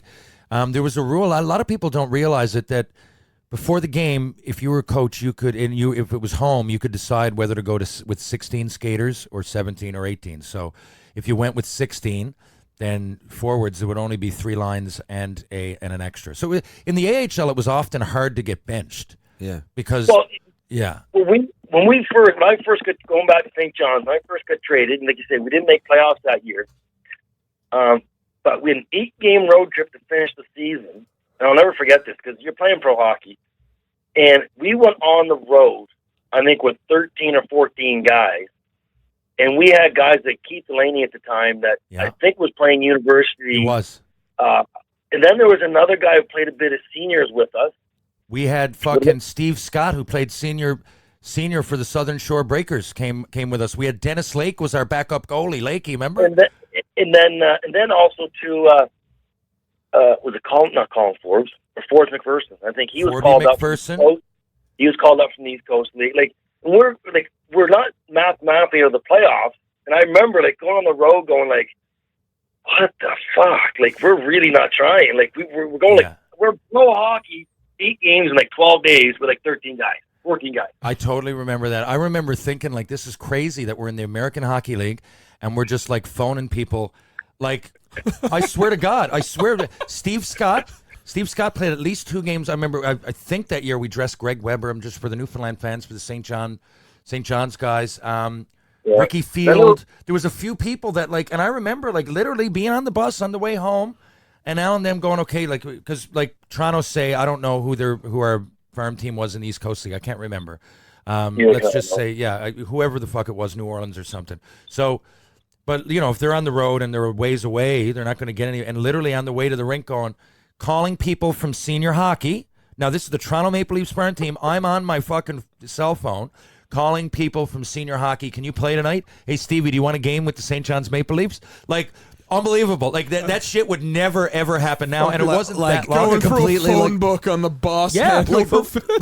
My beer league team doesn't do that at this point. You know, that's, and I know what you're saying, but it's just it's that thing of we don't, we've got our set guy, we got 1 or 2 subs. That's kind of it. We're good for but that's a beer league team. That was happening. The fact that the St. John's Maple Leafs are doing. At the end of the year, you check 99, 2000. Yeah, looking at it St. right John's now. Maple Leafs. Yeah. So we had a few. We had Dan Preston, we had Forby McPherson, and there's a couple other ones too, because the boys were from PEI, like I said. So Forby McPherson was actually playing in the Central League, or the West Coast League. One of them, way down. No, it was the Central, way down in Corpus Christi, which was considered at the time a little bit under the East Coast League, but still a lot of guys. Forby was getting older and set up. He was assistant coach. He had a great life. I'm not saying he was any worse, but but he's from PEI, and the boys knew him, and they figured, if we're going to give anybody a chance. Let's call these guys up, and it was the same. Not a thing. long distance call. Yeah, and I get, but the Toronto Maple Leafs. So people would go, I can't believe McAdam is calling Ricky Field again or whoever it was. But I'm the Toronto Maple Leafs are at the top here. They're the ones that either don't care, they're either making the call or they're not giving a shit and they not sending us anybody. But I'm in a snowstorm on the way to the rink, literally calling players from the top 5 scorers I'm looking at in the paper from the St. John's fucking Senior League or the Newfoundland Senior League on the way to the rink. Can you guys play tonight? Jeez, I'd love that, boy. A game with the AHL. Really? What are they going to give me? $500 for the game. Doesn't matter if you get one shift. Dennis Lake came on 4 road trips with us. $500 a game, right? Whether you get to play or not. And I remember being with Daddy Mack at the last part of that road trip. Yeah, and you were like, "What in the fuck is happening?" We were just like going on, like whoever was ready. Come on, we might have 4 or 5 different players tonight. Now, correct me if I'm wrong, but actually, another player we forgot about that I'm starting to coach against now is Robbie St. Clair. Yes, he was there too at the end of that year. Oh my God! Yeah, I've been games. I just saw games. I'm looking at Ford's McPherson, 10 games. Yeah. Forby played 10, did he? Well, that's good. Yeah, I mean, I'm glad those guys got up. But yeah, Dan Preston, is he from around there? Dan Preston, I believe. You know what? Dan Preston, if I'm not mistaken, played at like St. Thomas or UNB or one of them, and the boys know. That is a great memory. St. Thomas, yeah. And Keith Delaney. Keith, yeah. So Keith, because he's local, isn't he? Keith's local. Now, Keith's a great player, but same deal, guys. So Keith Delaney was drafted to the Florida Panthers, I believe, in the 4th round. For those that don't know, and when Newfoundland, it was big news because he left with Dan Cleary. They're the same age, and Keith actually still plays. Got a couple of Allen Cups. Great guy, great friend of mine. Didn't you win a herder with him? I won a herder with his CBs with Keith. Yeah, and Keith was as good as any import that they used to bring in. Keith didn't like flying. So he didn't want it. He didn't even go to Florida camp. That was the thing. He said he was going to get his 4 years of schooling. So he went to St. Mary's. But whatever happened, I swear to you, they were like, "Hey, Terry, do you think we can get Keith in?" And like all of a sudden, like Bill Waters, like the GM of Toronto, like walks into our dressing room. And he's just like, "Hey, Terry, you think you can get Keith Delaney to play?" I'm like, just like that, guys. Now, not that, again, I'm saying these names, not that Keith Delaney wasn't good enough. If he wanted, I'm sure he could have pursued a career in pro hockey. Yeah. But that was it. And a side note, so we convinced him to play. I remember he scored a goal in St. John's. And then we went on a road trip to Portland. And sure enough, as soon as we were airborne, man, the guy freaked the fuck out. I mean, freaked out. Like, I don't like planes. I usually have a couple of shots of vodka or something and go to sleep. Worst comes to worst, like I was fucking popping Valium or whatever it might be at the time. I really, really don't like flying. But there's a difference between really, really not liking it and fucking cannot stand it, cannot possibly do it. And I remember like Keith fucking flipped out. And I believe we landed in Portland and we played a few games down there. And I think he drove home. And then the next year he decided rather than go pro, he could not handle the flying. He took a 5th year, I believe, at Acadia, or the other way. No, St. Mary's before, and then he went to Acadia, and he was like player of the year and all that, and then he came home and started playing senior hockey. Now Keith's a teacher, and he makes good money. He's got his master's, him and his brother Ryan, so I'm not saying that I'm not saying any less of him for making that decision, but he was a great player. But yeah, that was just that was seat of the pants. That was just me having his number in my cell phone. And he played 5 games in the American Hockey League, right? Like you say, you look at those names. They're just piecemealing a roster just to finish up the season. Yeah, and again, you would never see that. Yeah, much the same way like my St. John's Caps team does. Like if it's going to the end of the year, maybe call up the odd junior or whatever. Yeah. Like, but it was like that. The end of the year was crazy, and especially then, my God, the end of the year party. Holy fuck. Hey, I was thinking about that.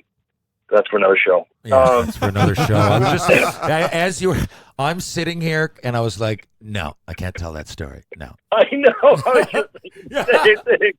There's no angle that I can pick that I can tell that story. The redacted episode of Third Man In. But oh shit, I lost my train of thought. You were talking about anyways. Daddy Mack, when did you decide Europe? Was that did you say I want to go to Europe, or all of a sudden was the better money over there and you said, I gotta go? That's one of my issues. So after Grand Rapids, Detroit didn't offer very much because they had their prospects in line. So the Coyotes gave me a good offer, 2-year deal. Barnett was the GM, Gretzky was the coach. Barnett was the GM, wasn't he? That used to be my agent, Mike Barnett. I often forget he was a National Hockey League GM for a while. Whatever happened to him? I have no idea. Anyway, no idea. I don't really. So care.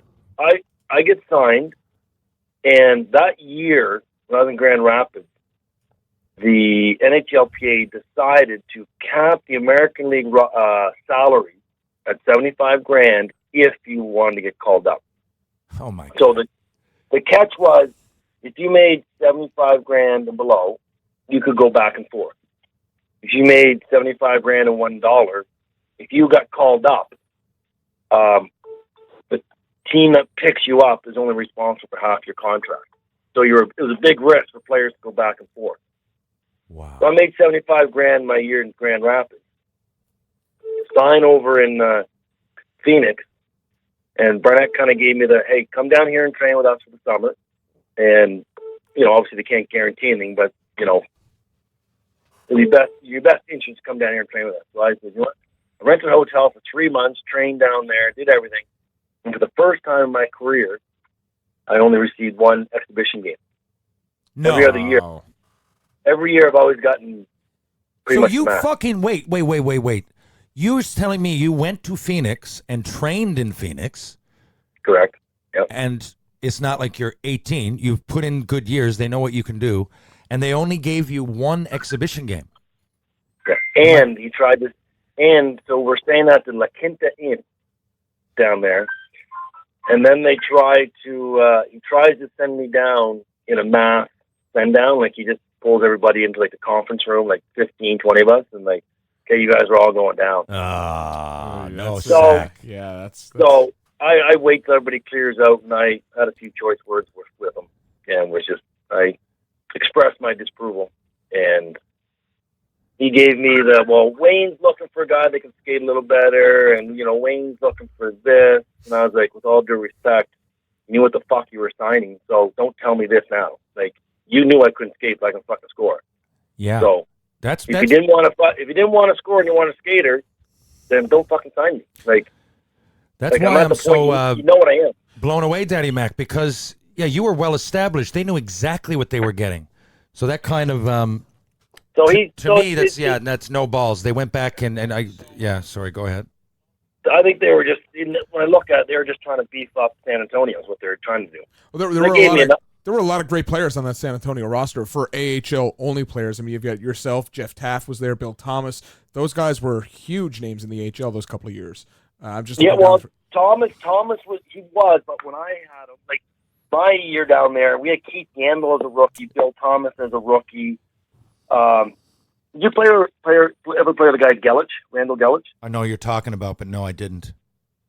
We had Brian Helmer was down there, myself, one of the Ferraro brothers. We had a good team, but we had a bunch of rookies that did well, but they were young at that time, and San Antonio didn't have a good morale. It was a tough place. But you got called up, right? So I mean, was that injury? So what happened was there? I emptied the tanks on Barnett and told him I was leaving because I was also getting some really big offers to go to Russia. Russia. So I was just like, so that was in my year, and like I told him, I said, "What do you want me to do? I'll go down to the American League and I'll score fucking 35 goals, fucking hungover every night. Like it's not a challenge. Like I'm either in the NHL or it's time for me to move on. Like Yeah. And so I said, I'm leaving. He says, well, give us till October 1st. No, sorry. Give us till November 1st. And if we don't call you up by then, we'll release you. October 31st, I get a phone call. Get called up. Trick or treat. So 10 games for 30 days, it kicks into a one-way. The 9th game, 29th day, I get sent back down. I was going to ask about that. I saw the 9 games played, and I was like, okay, I think this is a waiver-exempt situation that they were just trying to skirt around.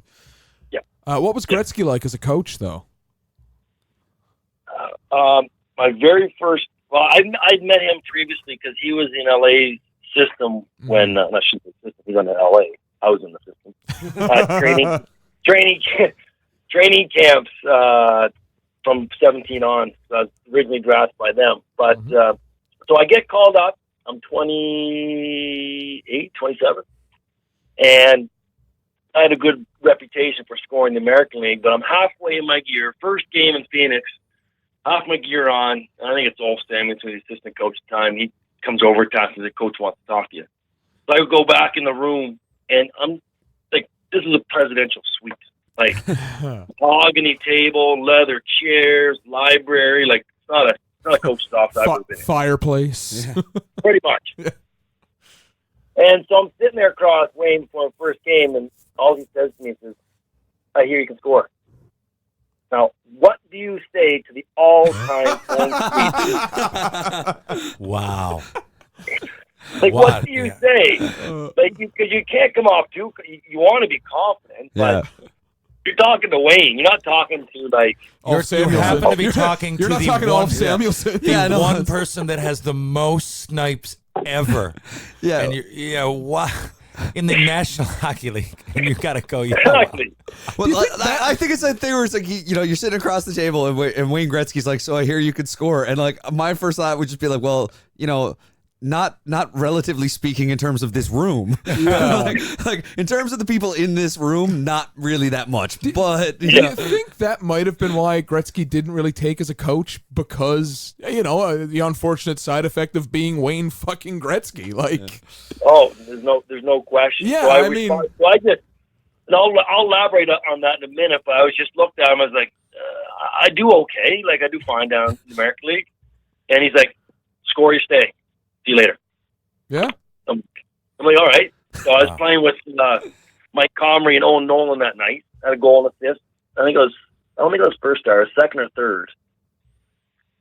And anyways, it just derailed after that. It was just the organization was in just utter turmoil. And to go to your point, Gretzky, it's funny you say that because he would do practices, and he wasn't there very often. It was actually Barry Smith did most of it. But when Wayne did talk, he would talk 4 plays of everybody else. And then he didn't realize he's almost being belittling you by like, you don't understand. And the whole team would scratch their heads after he spoke and kind of like, what the fuck is he saying? Like, he's like, well, you got to come down the wing, you do a fucking button hook, you hit the far side, then you go back around, then you slide the puck around here. And it's like he's describing as like, you go behind the net, you take your time, you wait for people to challenge you on one side, and then you act like you're going to come out the other, and 15 seconds go by. It's almost like he's describing his best plays. That's the one thing I always kind of wondered. Like we'd all be looking at each other like, what? I don't And then think. that would be it. I always wonder because like the superstars don't typically become coaches because I honestly don't think a coach could or had to spend any time at all grooming a Wayne Gretzky or a Mario Lemieux or a Bobby Orr or anything like that. Yeah. I really don't think besides opening a door, I don't think that's all. Like I think that's the only thing Wayne Gretzky could have possibly learned from a coach during his tenure in the NHL. It's like, oh, this guy opens the door and maybe some interior decorating, judging by the story. But no, you're right. But I've often thought. I mean, we're trying to be objective here. I mean, I'm about to, in a little way, knock one of the best player ever, but one of the best, the best coach ever. Once you get to the NHL, that's like a thing. I don't know if people realize that, but oftentimes the coach doesn't come on the ice. I always found that weird. I'm like, what? What? What do you mean you're not going to come on the fucking ice? The only time I heard that Ken Hitchcock way back in the day was literally too fat to do it, for lack of a better. Let's say he was too large. He was too obese, but like. That happened. I don't really remember that ever even thinking of that in junior, even in the A. Like, once in a blue moon, the coach might not be there because he's like scouting for the next night or something. But in the NHL, I won't start naming everybody that does it, but it's often a thing. And for me, if you're Wayne Gretzky, I think you've got to be on that ice because, for the reason of if you're not there, you're almost solidifying, you're magnifying my intimidation. I don't want to hear you just give me X's and O's. You're way better than everybody here. Like, come on and put your skates on. Show me you're one of us. And it was neat. He practiced a couple times with us, but he had his one of his kids were going to school like in Minnesota or something like that, and he wasn't there enough, and he wasn't a strong enough communicator to be able to be there that little. you understand what I'm saying? Yeah, no, I know exactly. I what you think mean. part of it too. I mean, if we're calling it a spade here, I think part of it was a ownership ploy and a publicity stunt to kind of be like, well, how do you get people into the rink here at this point? Well, let's give them the fucking greatest player ever and make him the coach. Let's make him the face.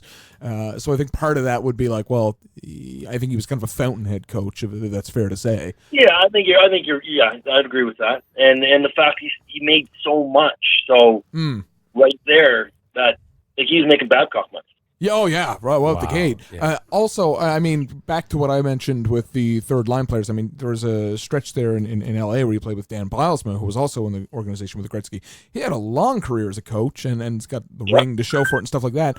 Also, I would imagine he would be the kind of guy that would, have the most benefit of learning from a coach as opposed to Gretzky and the LA Kings, who's just like, hey, Wayne, you think you could score 4 tonight? I don't know. Probably. Let's give it a go type of thing. Like, Yeah, really. yeah. Because really, like, the head coaches don't have to be the smart. I think really head coach now is just people management. Yeah, yeah, I can see that.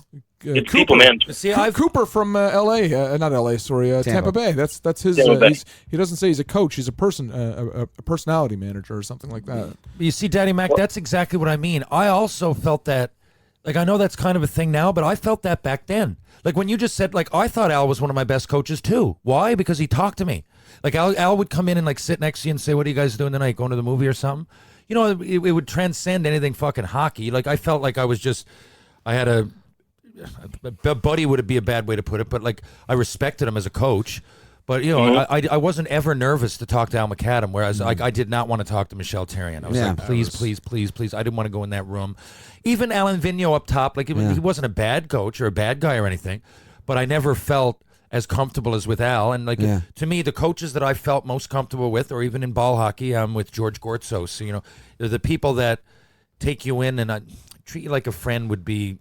Peer. Yeah. A peer. A peer that you still have to look up, and that's why by the way, I think there's something to be said for an assistant coach. The assistant coach got to be a liaison between the head coach and we had Dave Cameron, which was great at that time, and the players. But that's something that I wish was there more. And even though it's Wayne Gretzky, and I do think that he would have been a bit better had he, and who the fuck am I to say it's Wayne Gretzky, but any coach. I just think that if you're on the same level, at least with the players, and you're all on board together, like, I don't like to see the separation. To me, it's there's got to be a separation of respect, but the common goal is the same, and I'd rather you just be someone I can talk to about anything, about tennis, something. If something like Bianca winning yesterday happened with Al McAdam, he'd be in the room talking with us all in the morning. Yeah. Maybe even fucking jump in the hot tub or some shit and fucking have a coffee and whatever it might be. By the end of the day, we'd talked about much more than hockey. Yeah. And maybe that's just me, Daddy Mac. But But I after I finished playing, I coached in I coached 2 years, assistant coach in the Austrian League, and then a big step up in the KHL, and like Curtis Foster was there, Jonathan Chichu was there. Wow. Barry Bross. We brought in some decent names, and that was a huge learning curve for me, because now I'm dealing with guys that were quite above me. Like, they had some careers. Like I ran the power play there, and how am I going to tell Chichu? Because the same year I scored 56 in the American League, he scored 56 in the NHL. How am I telling Chichu to set up for fucking this player or that player? That must have been a fucking challenge. Did you sit him down and say, I heard you can score? Yeah.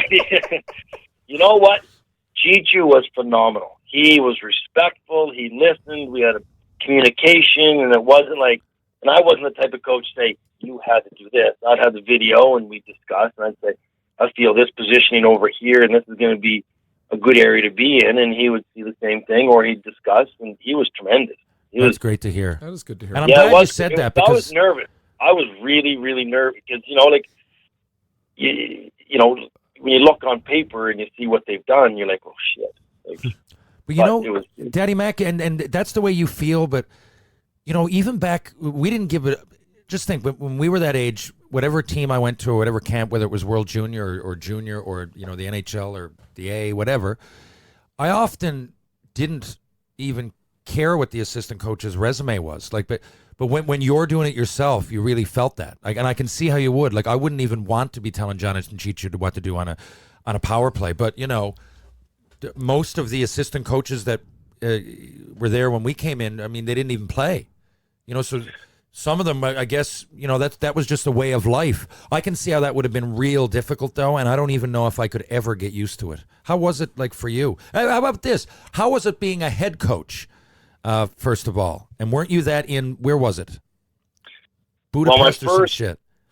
I went over to Hungary to get my first head coaching job, and I had to use a translator the whole time. Ooh.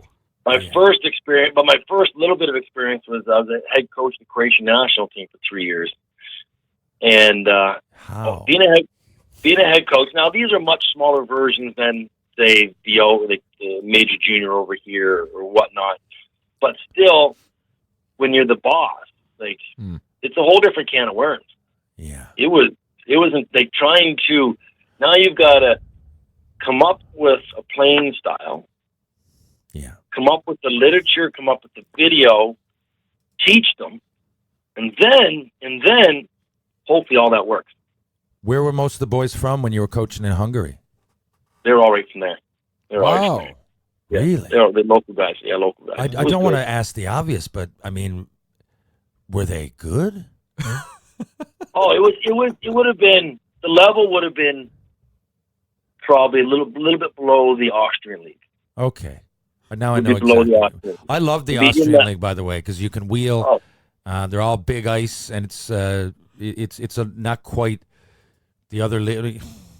I just thought, I only played exhibition, but I played every team in there when I was with the Cincinnati Cyclones. We went over for exhibition, and I remember Martin Hohenberger played for Innsbruck. So I stayed and watched some of their games. And then when I was injured one year, I went back over. I've seen a lot. Warren Norris played over there. I've seen a lot of Austrian League games. Oh, Warren Norris. He's like a legend there. Yeah, he was DEL, wasn't he? He was German, wasn't he? He was for a bit, but he played in the Austrian League. I mean, he had like 30 goals in the Austrian League, and then he went over to the Bundesliga. No, his brother was. Dwayne was the big guy in the German League. I played. Yes, no. Warren was in Graz. I played against him. He was over there when I was there. Yes. Yeah. Okay. Yes. I knew Norris was familiar, and they're both Newfoundlanders. They're both Newfoundlanders. Dwayne, actually, it's funny.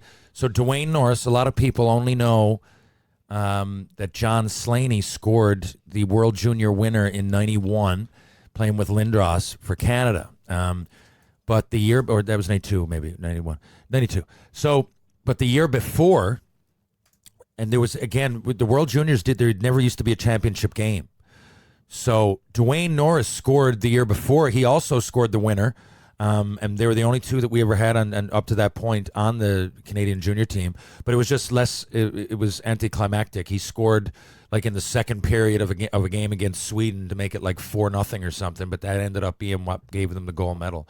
And Dwayne was a great player in his own right. Played a little bit in Quebec in the NHL and was offered great money to go to Europe and ended up. I believe his last few years he was coaching and he was GM of a team in Cologne. I think he's still because he's well known over there. Yeah. Well known, and his son just got drafted.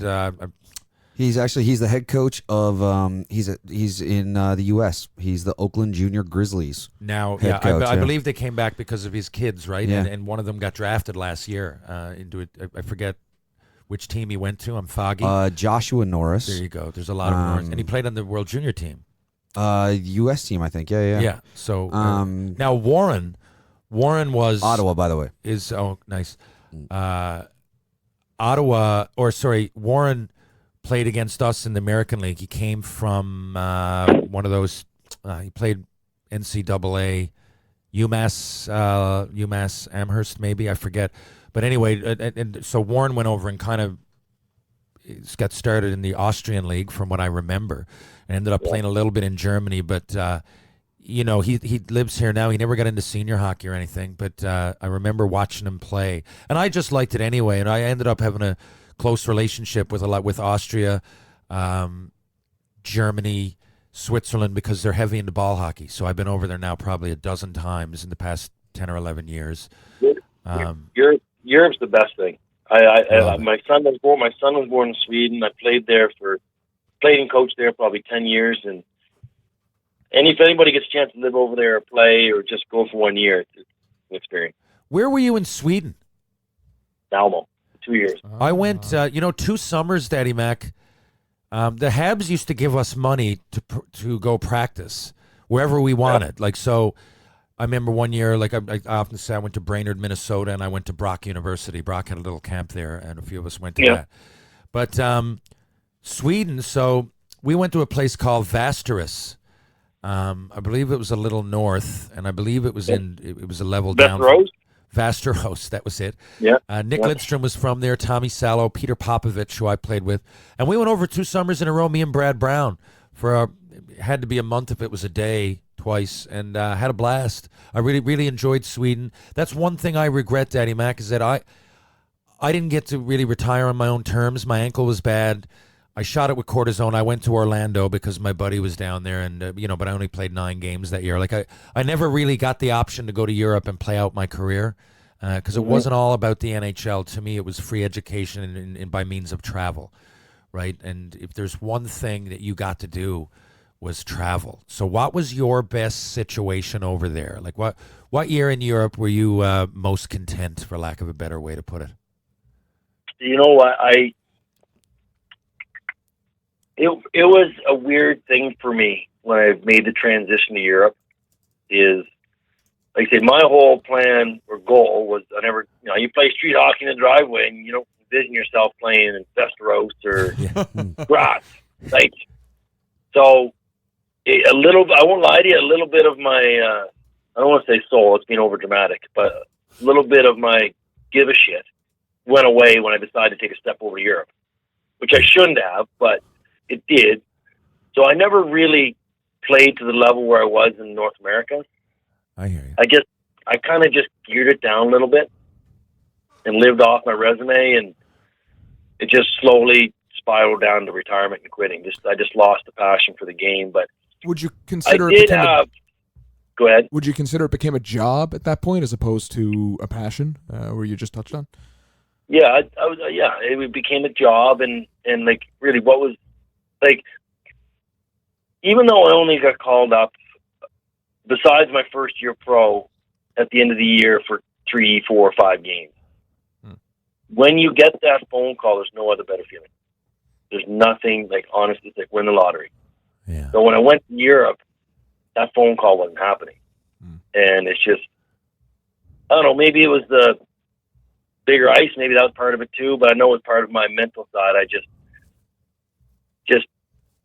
dialed it back a little bit, and I just slowly less games. I think it's geared up for that. And Daddy Mac, I got to be honest, like everything that the minors, when we were going through, especially as being big picks and there's a lot of pressure and everything, I can see. I mean, I like I said, I had to quit on somebody else's terms, but that bothered me. But I don't know how much more I could have taken anyway. Like, I remember when my ankle was bad, like I was thinking Europe anyway, like when I didn't think I was getting back up top and I had the ankle injury. And it's a lot of stress, mental and physical, to play over here.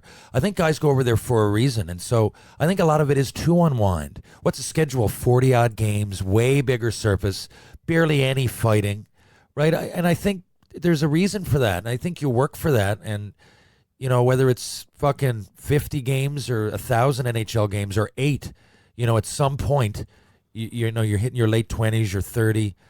I don't necessarily think anything less of you for looking at it like that. I think a lot of people do, and you're still accomplishing something, but you're also unwinding, and you're, like you said, you're never going to get that call again. So for you, it probably feels like it was spiraling downhill, but for anybody else, and now looking back, I'm sure it looks different.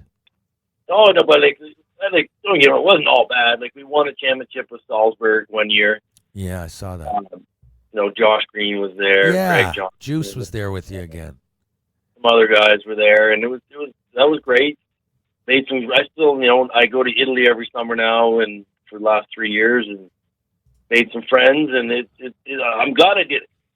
Yeah. The only thing that rots me a little bit is I wish I would have looked at my stats before I left, because I was 26 or 27 points away from 500 points.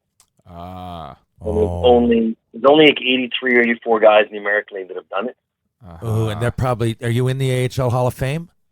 No, I'm not in the Hall of Fame, but I would have if I 27 more stayed points. one You more would have year. been. I would have had over 500 points because I had one more year in my contract with Phoenix. I actually called Barnett myself and said, "That's not Barnett. It was who came in after him." I forget. Phoenix is a shit show. Ron Maloney, Don Maloney, or Ron Maloney. I can't remember. I think it's Don Maloney.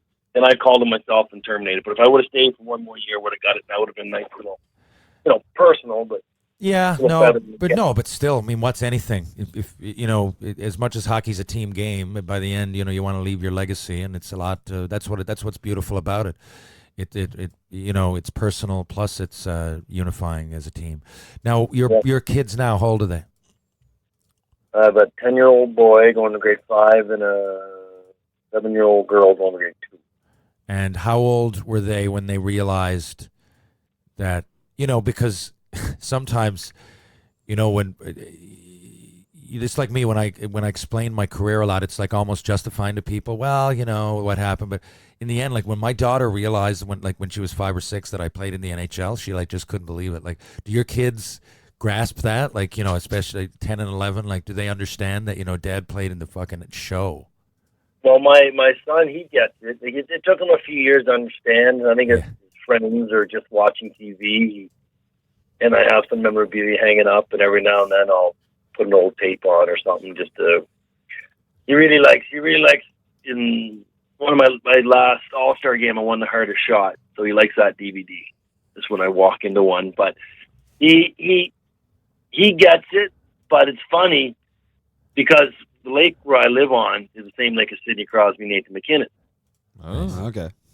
And so Fan always brings up, well, are you as good as Sidney, or is your shot better, or I'm like, Bud, I appreciate you put me in that conversation, but I'm not that. Daddy did a good job, but he's not there. I tell him one thing though. Wayne Gretzky didn't sit on the other side of a table from them and say, "I hear you can score." That's true. Yeah. It's the only thing I take there. Yeah. What? But it's neat. It's neat. Like, he's taken on my number, and he actually, in a weird way, he listens and he understands because he's a pretty good hockey player himself. So he does listen, and he I think because he knows I was there. He's like I told him, I said, "Bud, if you want me to build your house, don't give me a call." But if you want some tips on hockey and especially shooting, please listen to Dad. That's good. I'm going to use that myself. Do you how involved are you now in hockey? And are you still doing that after school program we were talking about a few months ago? Well, I was with as assistant coach of the Greyhounds. I had 15, 5 years 16, ago. was it? Yeah. Yeah, something like that. And I just had enough of hockey. Understandable. So I stopped everything for a couple of years, and then last year I volunteered and coached my son's Adam team, and then this year I'm doing it again back in my old house. And funny to bring up our old past. So Brian Surratt's son has a chance to be on this team, and Kyle Smeiser's son has a chance to be on this team. Wow. Yeah, so for those of you, they were two guns. Kyle Schmeiser was a little guy at the time. He's your cousin, right? He's my cousin. Great hockey player, though. You, him, and Surratt really, really stood out. Like, you're the three that I remember off that team. Yeah, I mean, both those names came up at the beginning of the interview. Yeah, great hockey players. Yeah. I've got to ask something about the Sioux Greyhounds here now. Who was the GM of that team? Was that Dubas era? That was Kyle Raft the year after Dubas. Oh, damn. So, but that's the other thing. If you had gotten into that... Oh, sorry, I cut you off. Go ahead. No, it was because Raft was the GM and Bannister was the head coach. Okay. If you had gotten into that, I've often said, any ex-player, I'm not going to say I've been offered a job, but I definitely could have pursued it, and there was a couple of opportunities that I know would have opened up.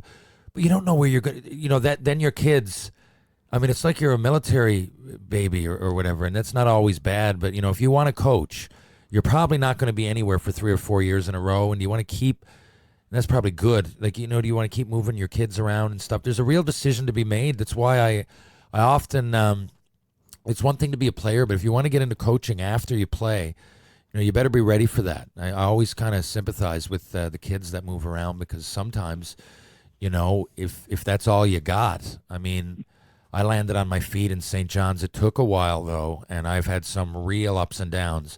But I just never really, really wanted to get into coaching for that reason. I want Penny Lane to grow up more or less in one spot. I don't want that to sound like tunnel vision. She's going to travel. She's going to do whatever. I support her completely. But I like having her, with the same friends and the same programs, and and we're in a good spot. We're in Mount Pearl, so Yeah. There's something to be said for that. I would agree with you.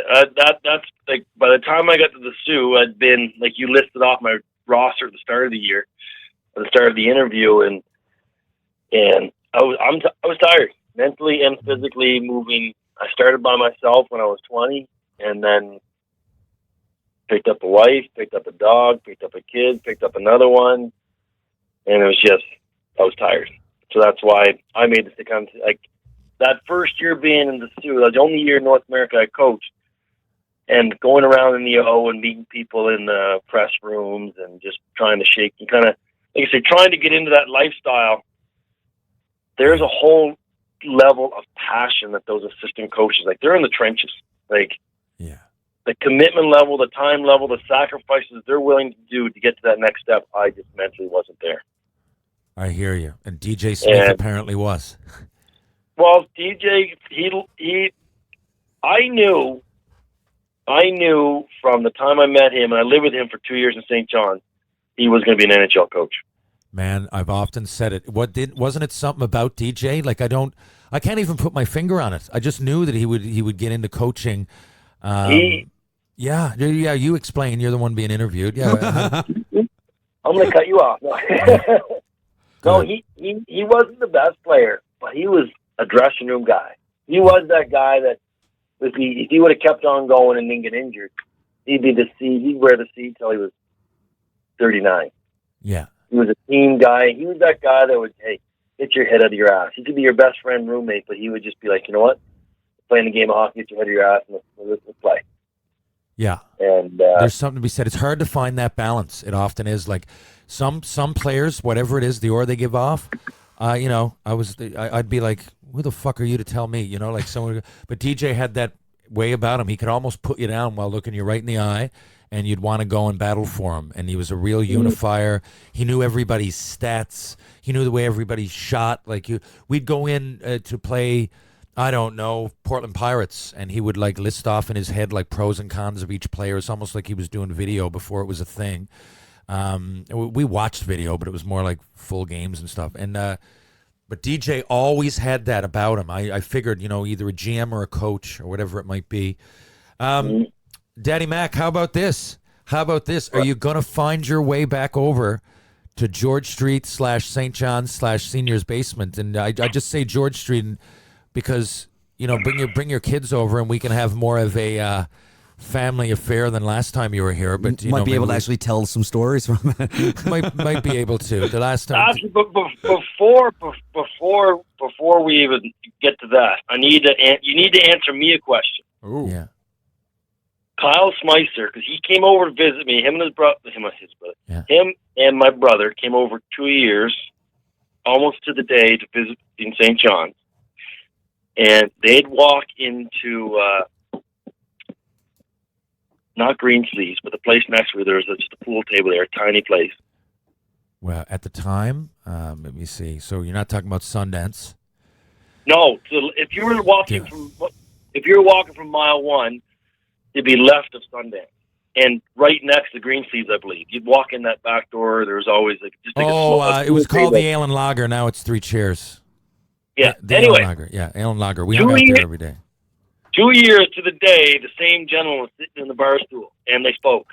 And Kyle wants to know, is Vinny still sitting at the same bar table? Bar stool. God! So you know what's fucking hilarious? I was in Greensleeves about.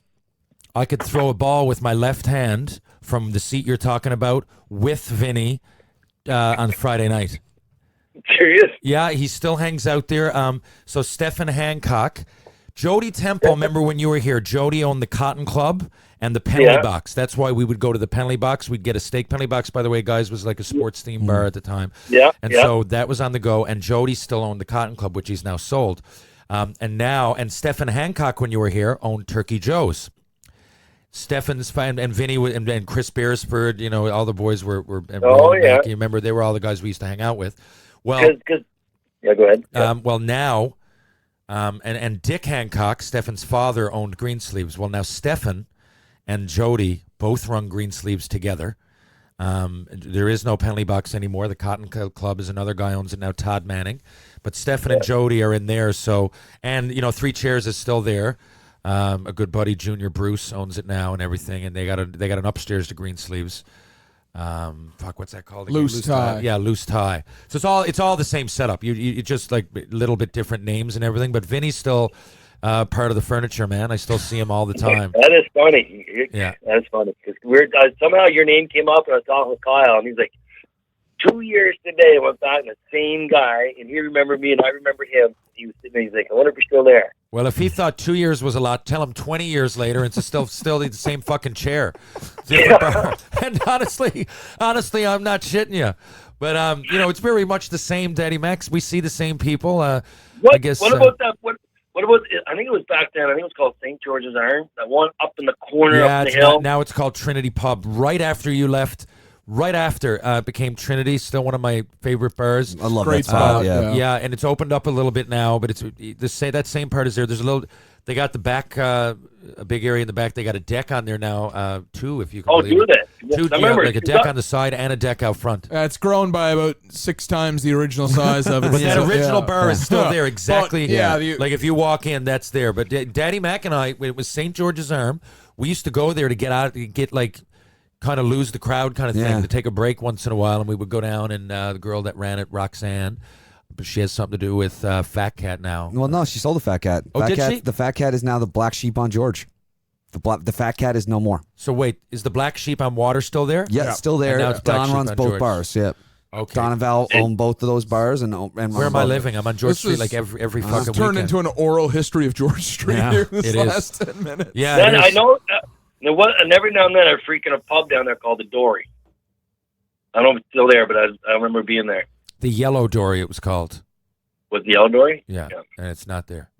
But No, I got they're the- I all, got- I got all the that- exact same. It looks exactly the same, Daddy Mac. Just some names have What changed. the fuck was the Yellow Dory? I don't know what it is now. Either way, I don't know. That was it. Might not be, like you say, bars change over Yeah. so much. I remember there was another. I frequent there every so often. Yeah, I never heard that one Yeah, before. we would go in, and that was in, like I said, those slob days were the best days. Remember, Club Atomic was the new place back then. Yeah, I was on the go. Now it's dusk. Same shit though, right? Yeah, Like, it's the same. It's the exact it's same. the exact same bar, except now it's nice in the summer. They got you can go up top. which is Yeah, a bit I of a didn't know about novelty. that. I did that for the first time a couple weeks ago. I was at Yeah, it's great. I was at a wedding, and me and my buddy Julian, who is a DJ and stuff, and does stuff at dusk. Like we went in there after, and he took me up top, and it was like a big party on the go. I had no Great. clue. It can only be in Newfoundland being high up. It's one thing to have a deck. It's another thing to have one high up on top of a building. So we can only use it like 5 days a year. But Yeah. it is nice. One of those rare 3 stories we Yeah. got around Yeah. there. Yeah. Hey, TR, Yeah. I'm looking at a certificate on my wall. Yeah. Donna MacLean and Suzanne Moores. This might have been before I was even married. I think it was. Well, hopefully where it has sounds. officially and successfully completed the Newfie Screech-In and has therefore earned the title of Honorary Newfie, dated at Aaron's Pub, 28th day of July, 2001. Aaron's Pub, yeah. Yeah, I love And, Aaron's.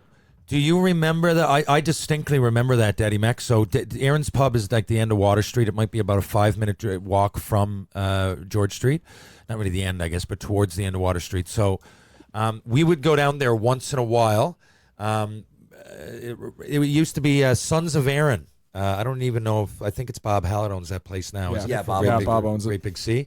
Well, it's always been a musical kind of bar. And at the time, Ralph O'Brien, I think his name was, but the Sons of Aaron, I used to love that band. So I would go there once in a while to check it out. And it was like a place that, it was off George. It had his own particular crowd, but we would go down there once in a while. And there was a time that it had the best Screech-In on the go.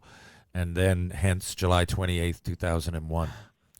Oh yeah, I remember Big Cod. I remember it. Good time. Well, you got to do that again. How long have we been on, guys? It's unbelievable. It's an hour 40. An hour 40. That'll probably be our longest one yet, Daddy Mack. But it's I've actually been trying to figure out a way to get over this. I would love to get back and have whoever's kind of around, and not a reunion, but kind of whoever's there. Well, I have some tremendous fond memories of my time in St. John's, and that was probably the last time I've been to Newfoundland, actually. Well, this is what I'm going to do, and I promise this. I promise it. There is a way we can make that happen, man, and we have a week hockey school, Daddy Mack. Our goal here is to give the kids a deal and to get you over here. So all I want to make is a couple $1,000. That'll take care of your flight and your hotel. And if you want to take your kids and everything, you can.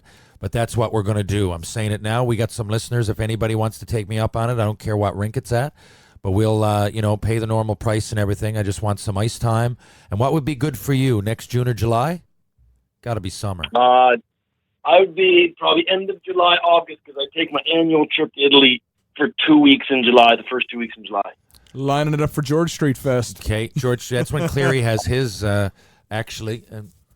There's enough. I would love to get over there for a couple of days. Okay, well, I'm going to look at that. And the ideal time might be later in August, because as that soon as work, the George, when George Yep. Street Festival shuts down, and then a lot of the hockey schools are first week in August. A lot of them second week. By the end, ice time will be more available. And again, we're just. I really want anybody that hears this that wants to take me up on it. Fine. The goal is to make $2,000 more than we start with, because we want to get Daddy Mack here for 5 days. We have it. We go on the ice ourselves for 2 or 3 hours a day, right? We have other people running it. Maybe have Adam Pee-wee first year Bantam or something like that. That's my plan so far. If you want to elaborate on that, you give me a call, Daddy Mack. But that's what we're going to do. We're going to get you here, and that's an easy way to do it. You guys have anything else? You mentioned at the start of the program, actually, you and your wife had started a not-for-profit. Anything you want to touch on that for a bit? Yeah, when we finished playing, I did for a year. I took off. I didn't know what I was going to do. Mm-hmm. Not too many jobs out there with a high school education, a former pro. So I kicked some tires, did some things, and then we started a youth active program for after school. Okay.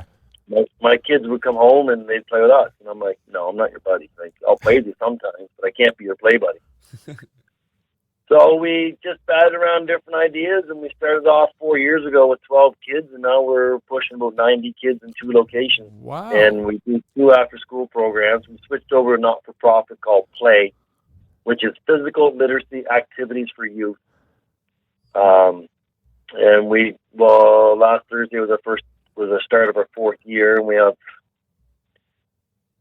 counting myself, we have 7 staff, and it's going well. So I enjoy working with the kids.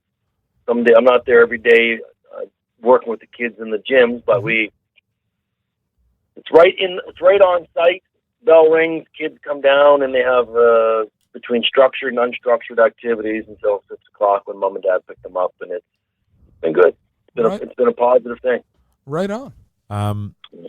Well, listen, that's great news, Daddy Mack. If there's anything else you want to add, I guess do it right now, or else.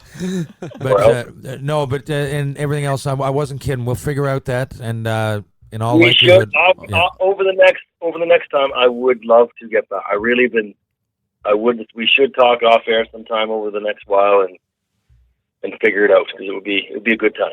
It's been overdue. It's definitely overdue, and I'd love to see you again. I would love to get in another debate with Senior in the basement. The WHL versus the Quebec League. Would love to get Oh boy, yeah, that was a favorite topic of his. Oh, yeah, shit. You should.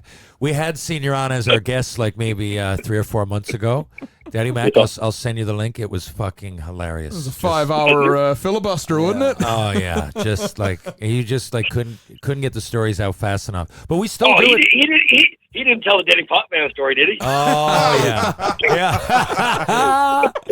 Yes, he fucking did. Yeah, that was his go-to back then too. But it's the same thing. Just everybody's a little bit older. Like on Fridays, we still go to my dad's for beers.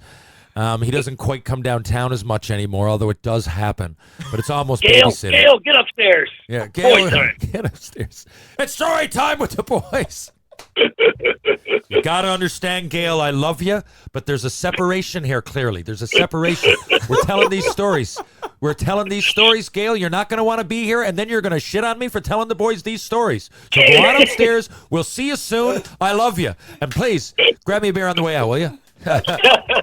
Oh, that was flawless. The other thing I truly did enjoy with Senior, there's a lot of things, but his Beatles stories. I did enjoy what the Beatles history. It was fascinating. It really was. Well, we'll like to. You know what? He's going to pick up right where he left off next summer. We'll definitely have you here. I was going to think about even Christmas, but I'd say come on over, man. Late August when we can still go out on a boat, we can still go on a deck, have a bit of fun. And I'm going to figure this out, Daddy Mac. I promise you will be here next summer for the Terry Ryan, Donald MacLean Hockey Academy. How's that? Wow.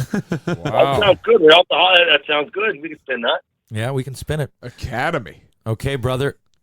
All right. Thanks so much. Donald, Great Thank talking you very to you again. Thank you much for the call. Thank you. All right. Thanks Cheers, for the buddy. time. See you, man. Take care.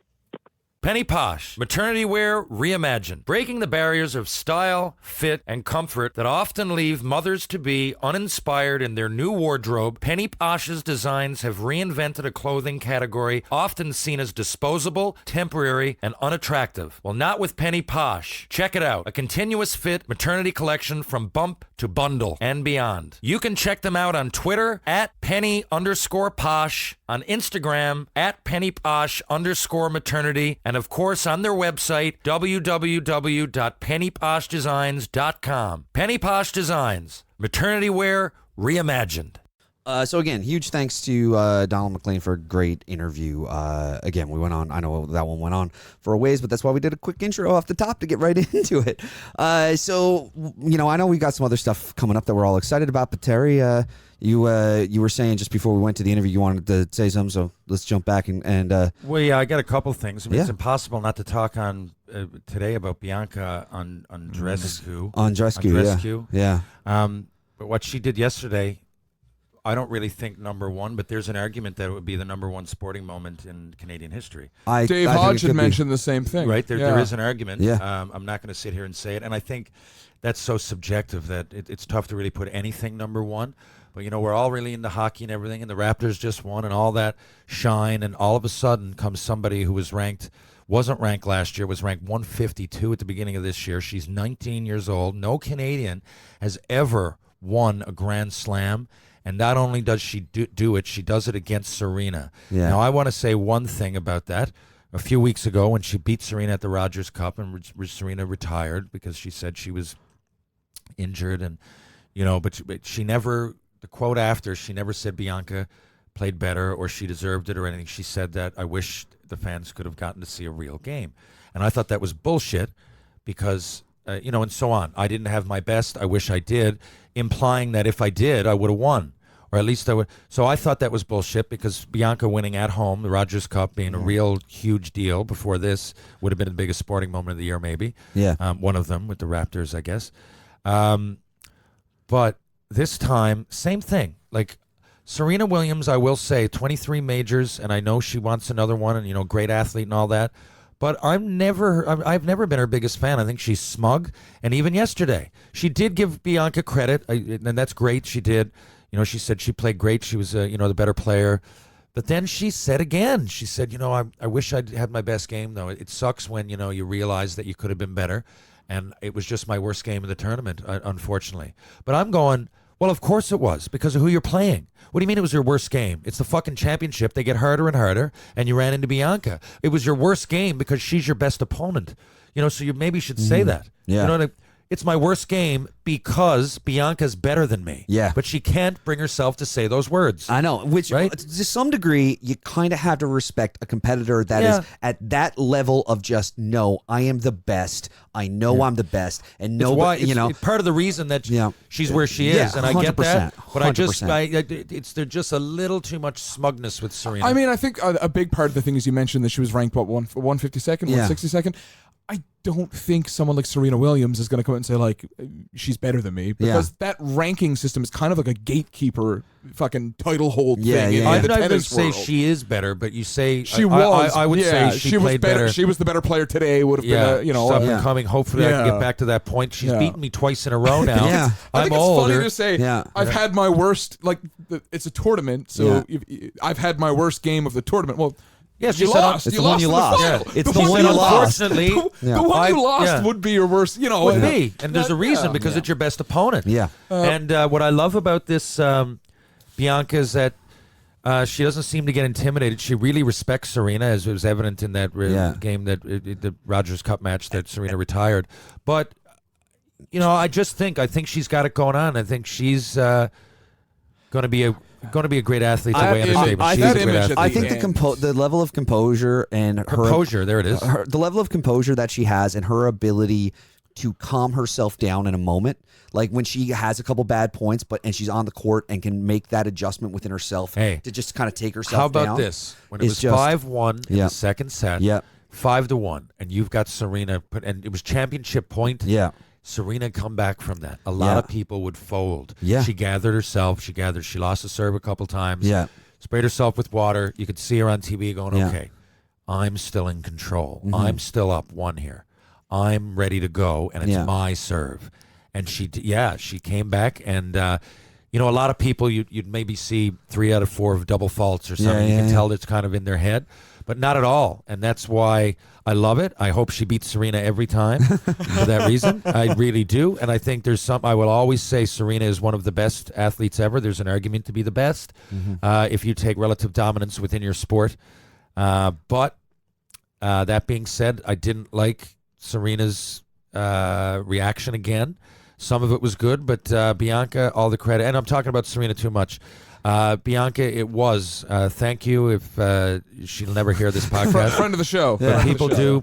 People that follow tennis. I'm sure because I get all kinds of, especially after I made a few tweets, I get all kinds of messages, and that's what I think of it. People, you ask me on Twitter, and that's what I think of it. And it's sometimes hard to type that in 9 or 10 tweets.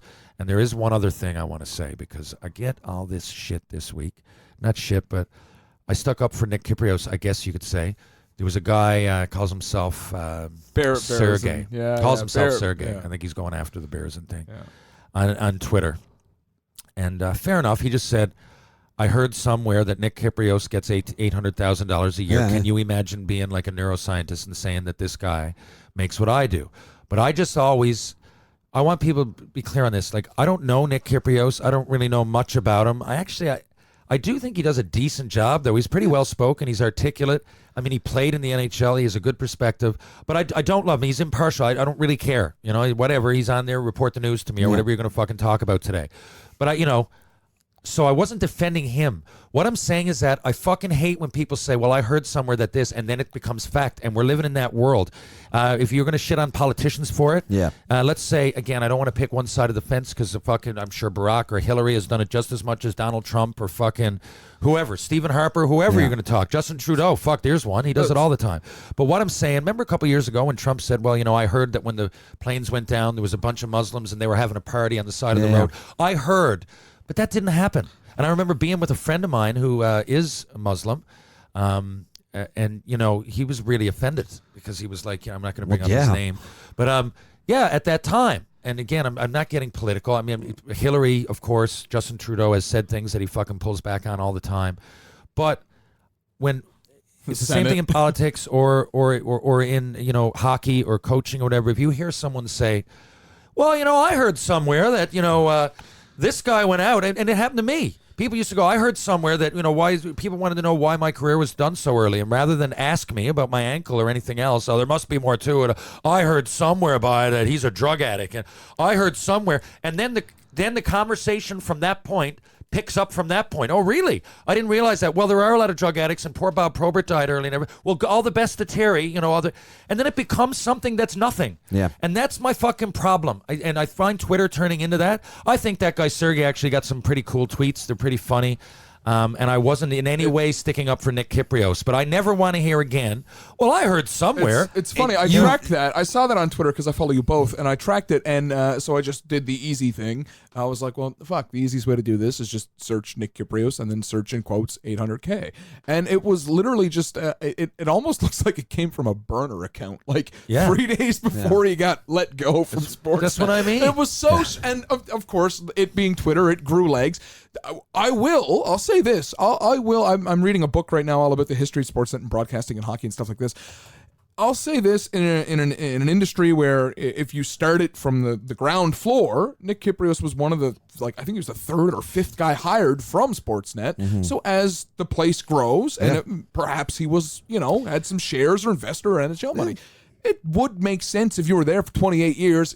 I'm not saying drop. It doesn't. Here's the thing. I get But it's exactly just what you're weird to talking see about. that it came from And I know that from doing this show with you now for 29 episodes, there's been times I've been like, well, I've heard this somewhere, and you've been like, where'd you hear it? And like, because and you that fact gets check me, and you fact check me, and it makes me, and I try to do a better job now of making sure I've figured out. No offense, but that's one of my pet peeves when someone hears something. Terry, your sources, Ryan. I do. I tend to try to make sure I've got sources for shit now, or can quickly find the thing. I don't just see something go that'll be fun to bring up. I make sure I double check and know where I found it and whatever. Well, he made me dig out an article or a couple of tweets about Phil Kessel being the captain in Toronto in 2013 a few months ago. Did I? Remember that? Well, because I'm just, and maybe it's because I was personally affected a lot. Yeah. But against all, I've heard people say, Donald MacLean, our guest, I've heard them say about Donald, but I heard that when he went up, he wouldn't.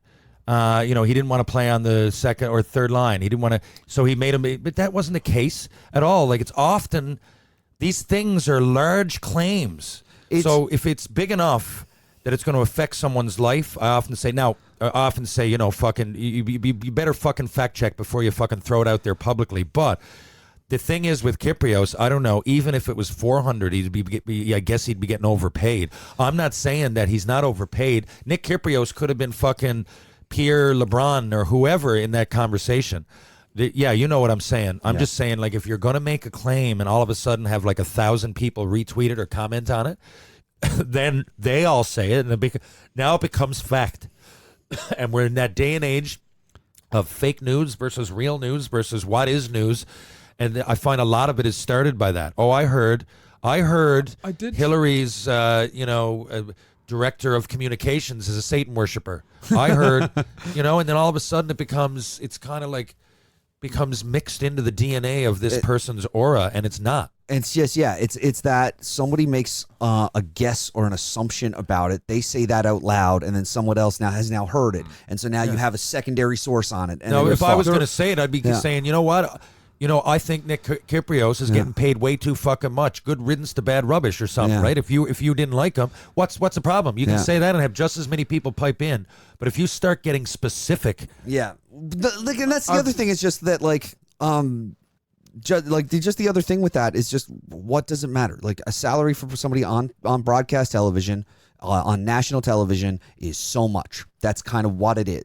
If he's doing that for a year of coverage for hockey, and he has to be on, he has to do this travel, and he has to have his stuff like wardrobe and all this has to be up to certain standards and all that kind of stuff, and then he has to go out and be a public face where people are talking about how much money he makes on a podcast. Then for that, he also gets what's essentially an appearance fee, and that gets topped up too. So he makes money, and that's what he makes, and it's nobody's fucking business except Nick Kypreos and fucking Sportsnet. And this is the other thing. I'm glad you got into that because, again, I don't really give a fuck what he makes. But all the time within those guys' salaries are appearance fees. Say Ken Reed, our buddy, right, a friend of the show.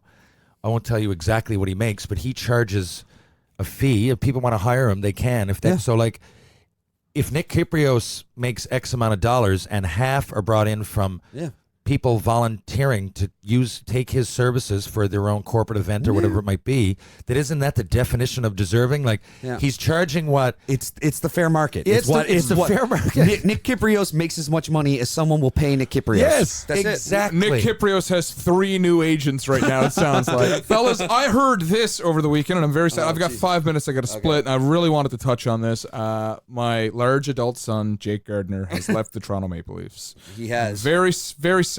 It's a very sad day. He signed with the Carolina Hurricanes for 4 years, never took a fucking penny of a raise.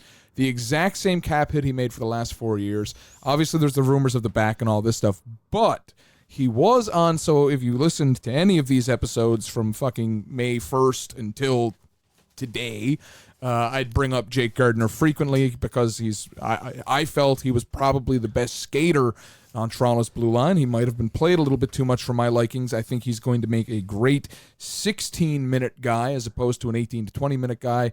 However, he did say on Sportsnet when he phoned into one of those radio shows, they asked him point blank, what the fuck took so long? Were you waiting around to see if Toronto would call? And he skirted the question, but he said, well, they let me know a little while ago that there wouldn't really be much there because they have to sign Mitch Marner. Mm-hmm. And that is then when Danny Boy started playing in my apartment, and I finally waved goodbye to my large adult son, Jake Gardner. You were convinced. You were all summer saying he was I was all resign. summer. I don't know. You could probably go back to like 6 episodes and listen to me ramble on about it. I think I was close. I think Gardner talking about it on the radio was like, yeah, I would have done that. He mentioned his wife was afraid that they would have to go to Russia, and then it was like, well, fuck, I'd better sign something. So, wow. If any Carolina Hurricanes fans that listen to the show, please, I'm begging you, be good to my large adult son. I'm gonna miss him. Yeah, I think Gardner always got a bad rap. Yeah, he was a scapegoat. He was a scapegoat. It was really easy when it's unbelievably easy. A team has an 82 game season, and then in Toronto's case, often a 7-game postseason. And Jesus Christ, Mike, I'm right here. I'm just trying to say is that in some bad stuff happening, like some misplays or whatever it might be in that game 7 twice now that people have gone off on has just made him an easy target, and it's bullshit. 50 points. And then he goes, he has a great he's season. Gonna have but it seems like whatever happens in that game 7 each year, just seems to like negate all the goodwill that he has built up throughout the course of the season, which is too bad. And hopefully, being in a market that's not quite as intense, doesn't have the same sort of media scrutiny and all that kind of stuff, is going to help him out. Speaking of a good season, my dodgeball season, I play in a dodgeball league here in St. John's, Newfoundland. We donate a lot of money to Easter Seals. It starts in literally 10 minutes, so I've got to get out of here. Right. You guys, I'll catch you later. Leafs camp's coming up this week. So wait. What do you mean you're donating the money to Easter Seals? It's a pay league, and then all of the money. Oh, yeah, I thought you meant from fans going to watch. No. It's a pay league, and essentially all the money raised. Yeah. Anyone? Leafs camp starts here in St. John's or in Paradise on Friday. If anyone's around the rink and hear or see me, say hello. And we'll be at the Rec Room, obviously. Yeah, That's a whole thing. We got a live event coming up next week that we haven't talked about in 2 hours and 15 minutes of the show. We should probably, I might even, if you're listening to this, there's a solid chance I went back and recorded a, hey guys, wanted to make sure we mention this before we get into things. Reminder to go get your tickets and stuff now so that if we forget to, so we plug it. So chances are people heard that 2 hours ago.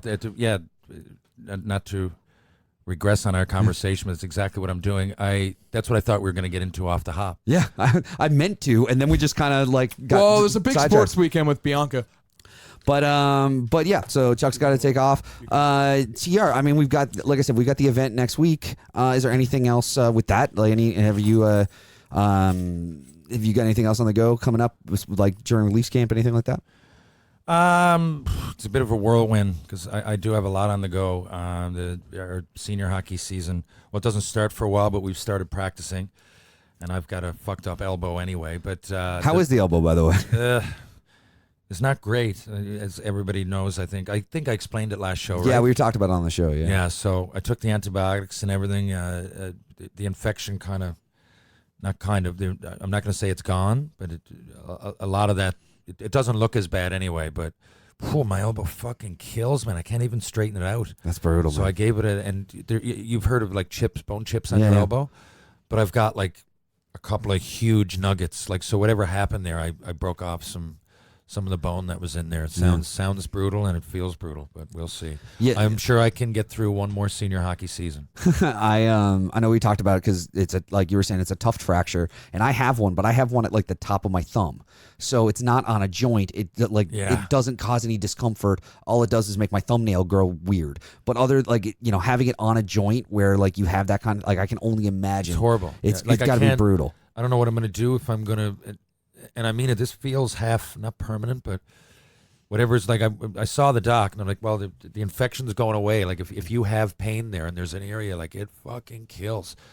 And he's like, if you've got pain there, then the chances are that's just straight from bumping it. Now, that being said, I mean, I bumped it hard. Like, it had bursitis as big as a fucking grapefruit, and then I hammered it in the Toronto airport off a fucking urinal, of all things. Yeah. So that wasn't good. But to get back to the original thing, like, what else is on the go? Yeah, Leafs camp's here, and that's going to be a chaos. And something that I'll tell you now, and tell you while you're here. So one of our buddies at the Bull and Barrel, Tino Borges, brought up... Friend of the show, has some shirts. Friend of the show has some shirts, and brought up doing a live show there, maybe on opening night. That'd be fun. Tino's, my idea. I'm going to give myself credit there. I love Tino's band. I just love any time he plays. But, back in the day, he used to play with the Insiders, Jeff Martin and Dougie, whoever. Yeah. But now I think it's a Tino Borges incident or whatever it is. Yeah, the incident, I think they're called. So I was like, when are you guys going to play? He said, well, we're going to play soon. Why don't you guys do a live show? So then we figured, why don't we maybe do a live show in the middle of the day? Yeah. Maybe the game. And then, Tino gets into one of his sets. And, we have, I think it'll draw a lot of people. I think it'll be a bit of fun. And that's one of my favorite bars anywhere, just because I like classic rock and everything else. And Tino's a musician, and it's really on display at that place. But, who knows? I'd like to do it. If anybody else has any ideas or you want, hopefully this goes well on Saturday. But, we're open to do this all the time, and I'm available to do public speaking. And maybe I don't, like I've said it the last couple shows, but don't say it enough. Like, we want to make something of this live shows.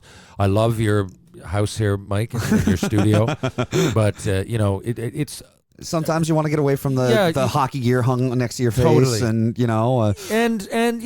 interaction, right? Yeah. Like, if you're in, and I know that we have fans, for lack of a better word, out there, and followers, I guess is probably a better word, but when you're doing every show from a studio, there can be a little bit of a disconnect that once in a while, if you do one live or you're doing outdoors, or outdoors, you're doing on somewhere outside the norm, and people can interact with you. It can be a real good thing. So I'm looking forward to that. And if any people out there are, you're, I don't know, bar owners, restaurants, even a gymnasium at a school, whatever it might be, we're around. We don't charge a lot, and I think it would work out for everybody. I think it'd be a lot of fun. I want to do a bunch more. I know we've talked. Yeah. We've already been kicking around some ideas of doing different stuff, and one that I haven't mentioned to you, but I'll mention to you on the air because, like I said, you got you here is. I'd love to do a senior hockey road trip this year. Do follow around try to hit at least one game from every team. Not a bad idea. Do a show before or after, something like that. I think it'd be a laugh. Well, some teams even, I know the Gander Flyers and Grand Falls used to, but Gander, their games are still televised on Rogers. They have a pregame show. They have all that. Maybe we could go out and be part of it. Yeah.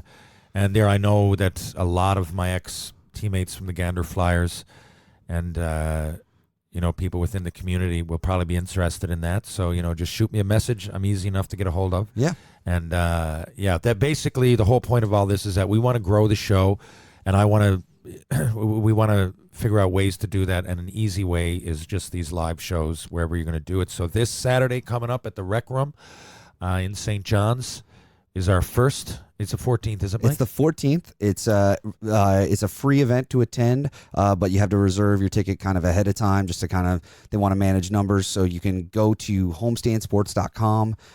That's where you can kind of sign up to attend the event, and then you got your spot there and at the Rec Room.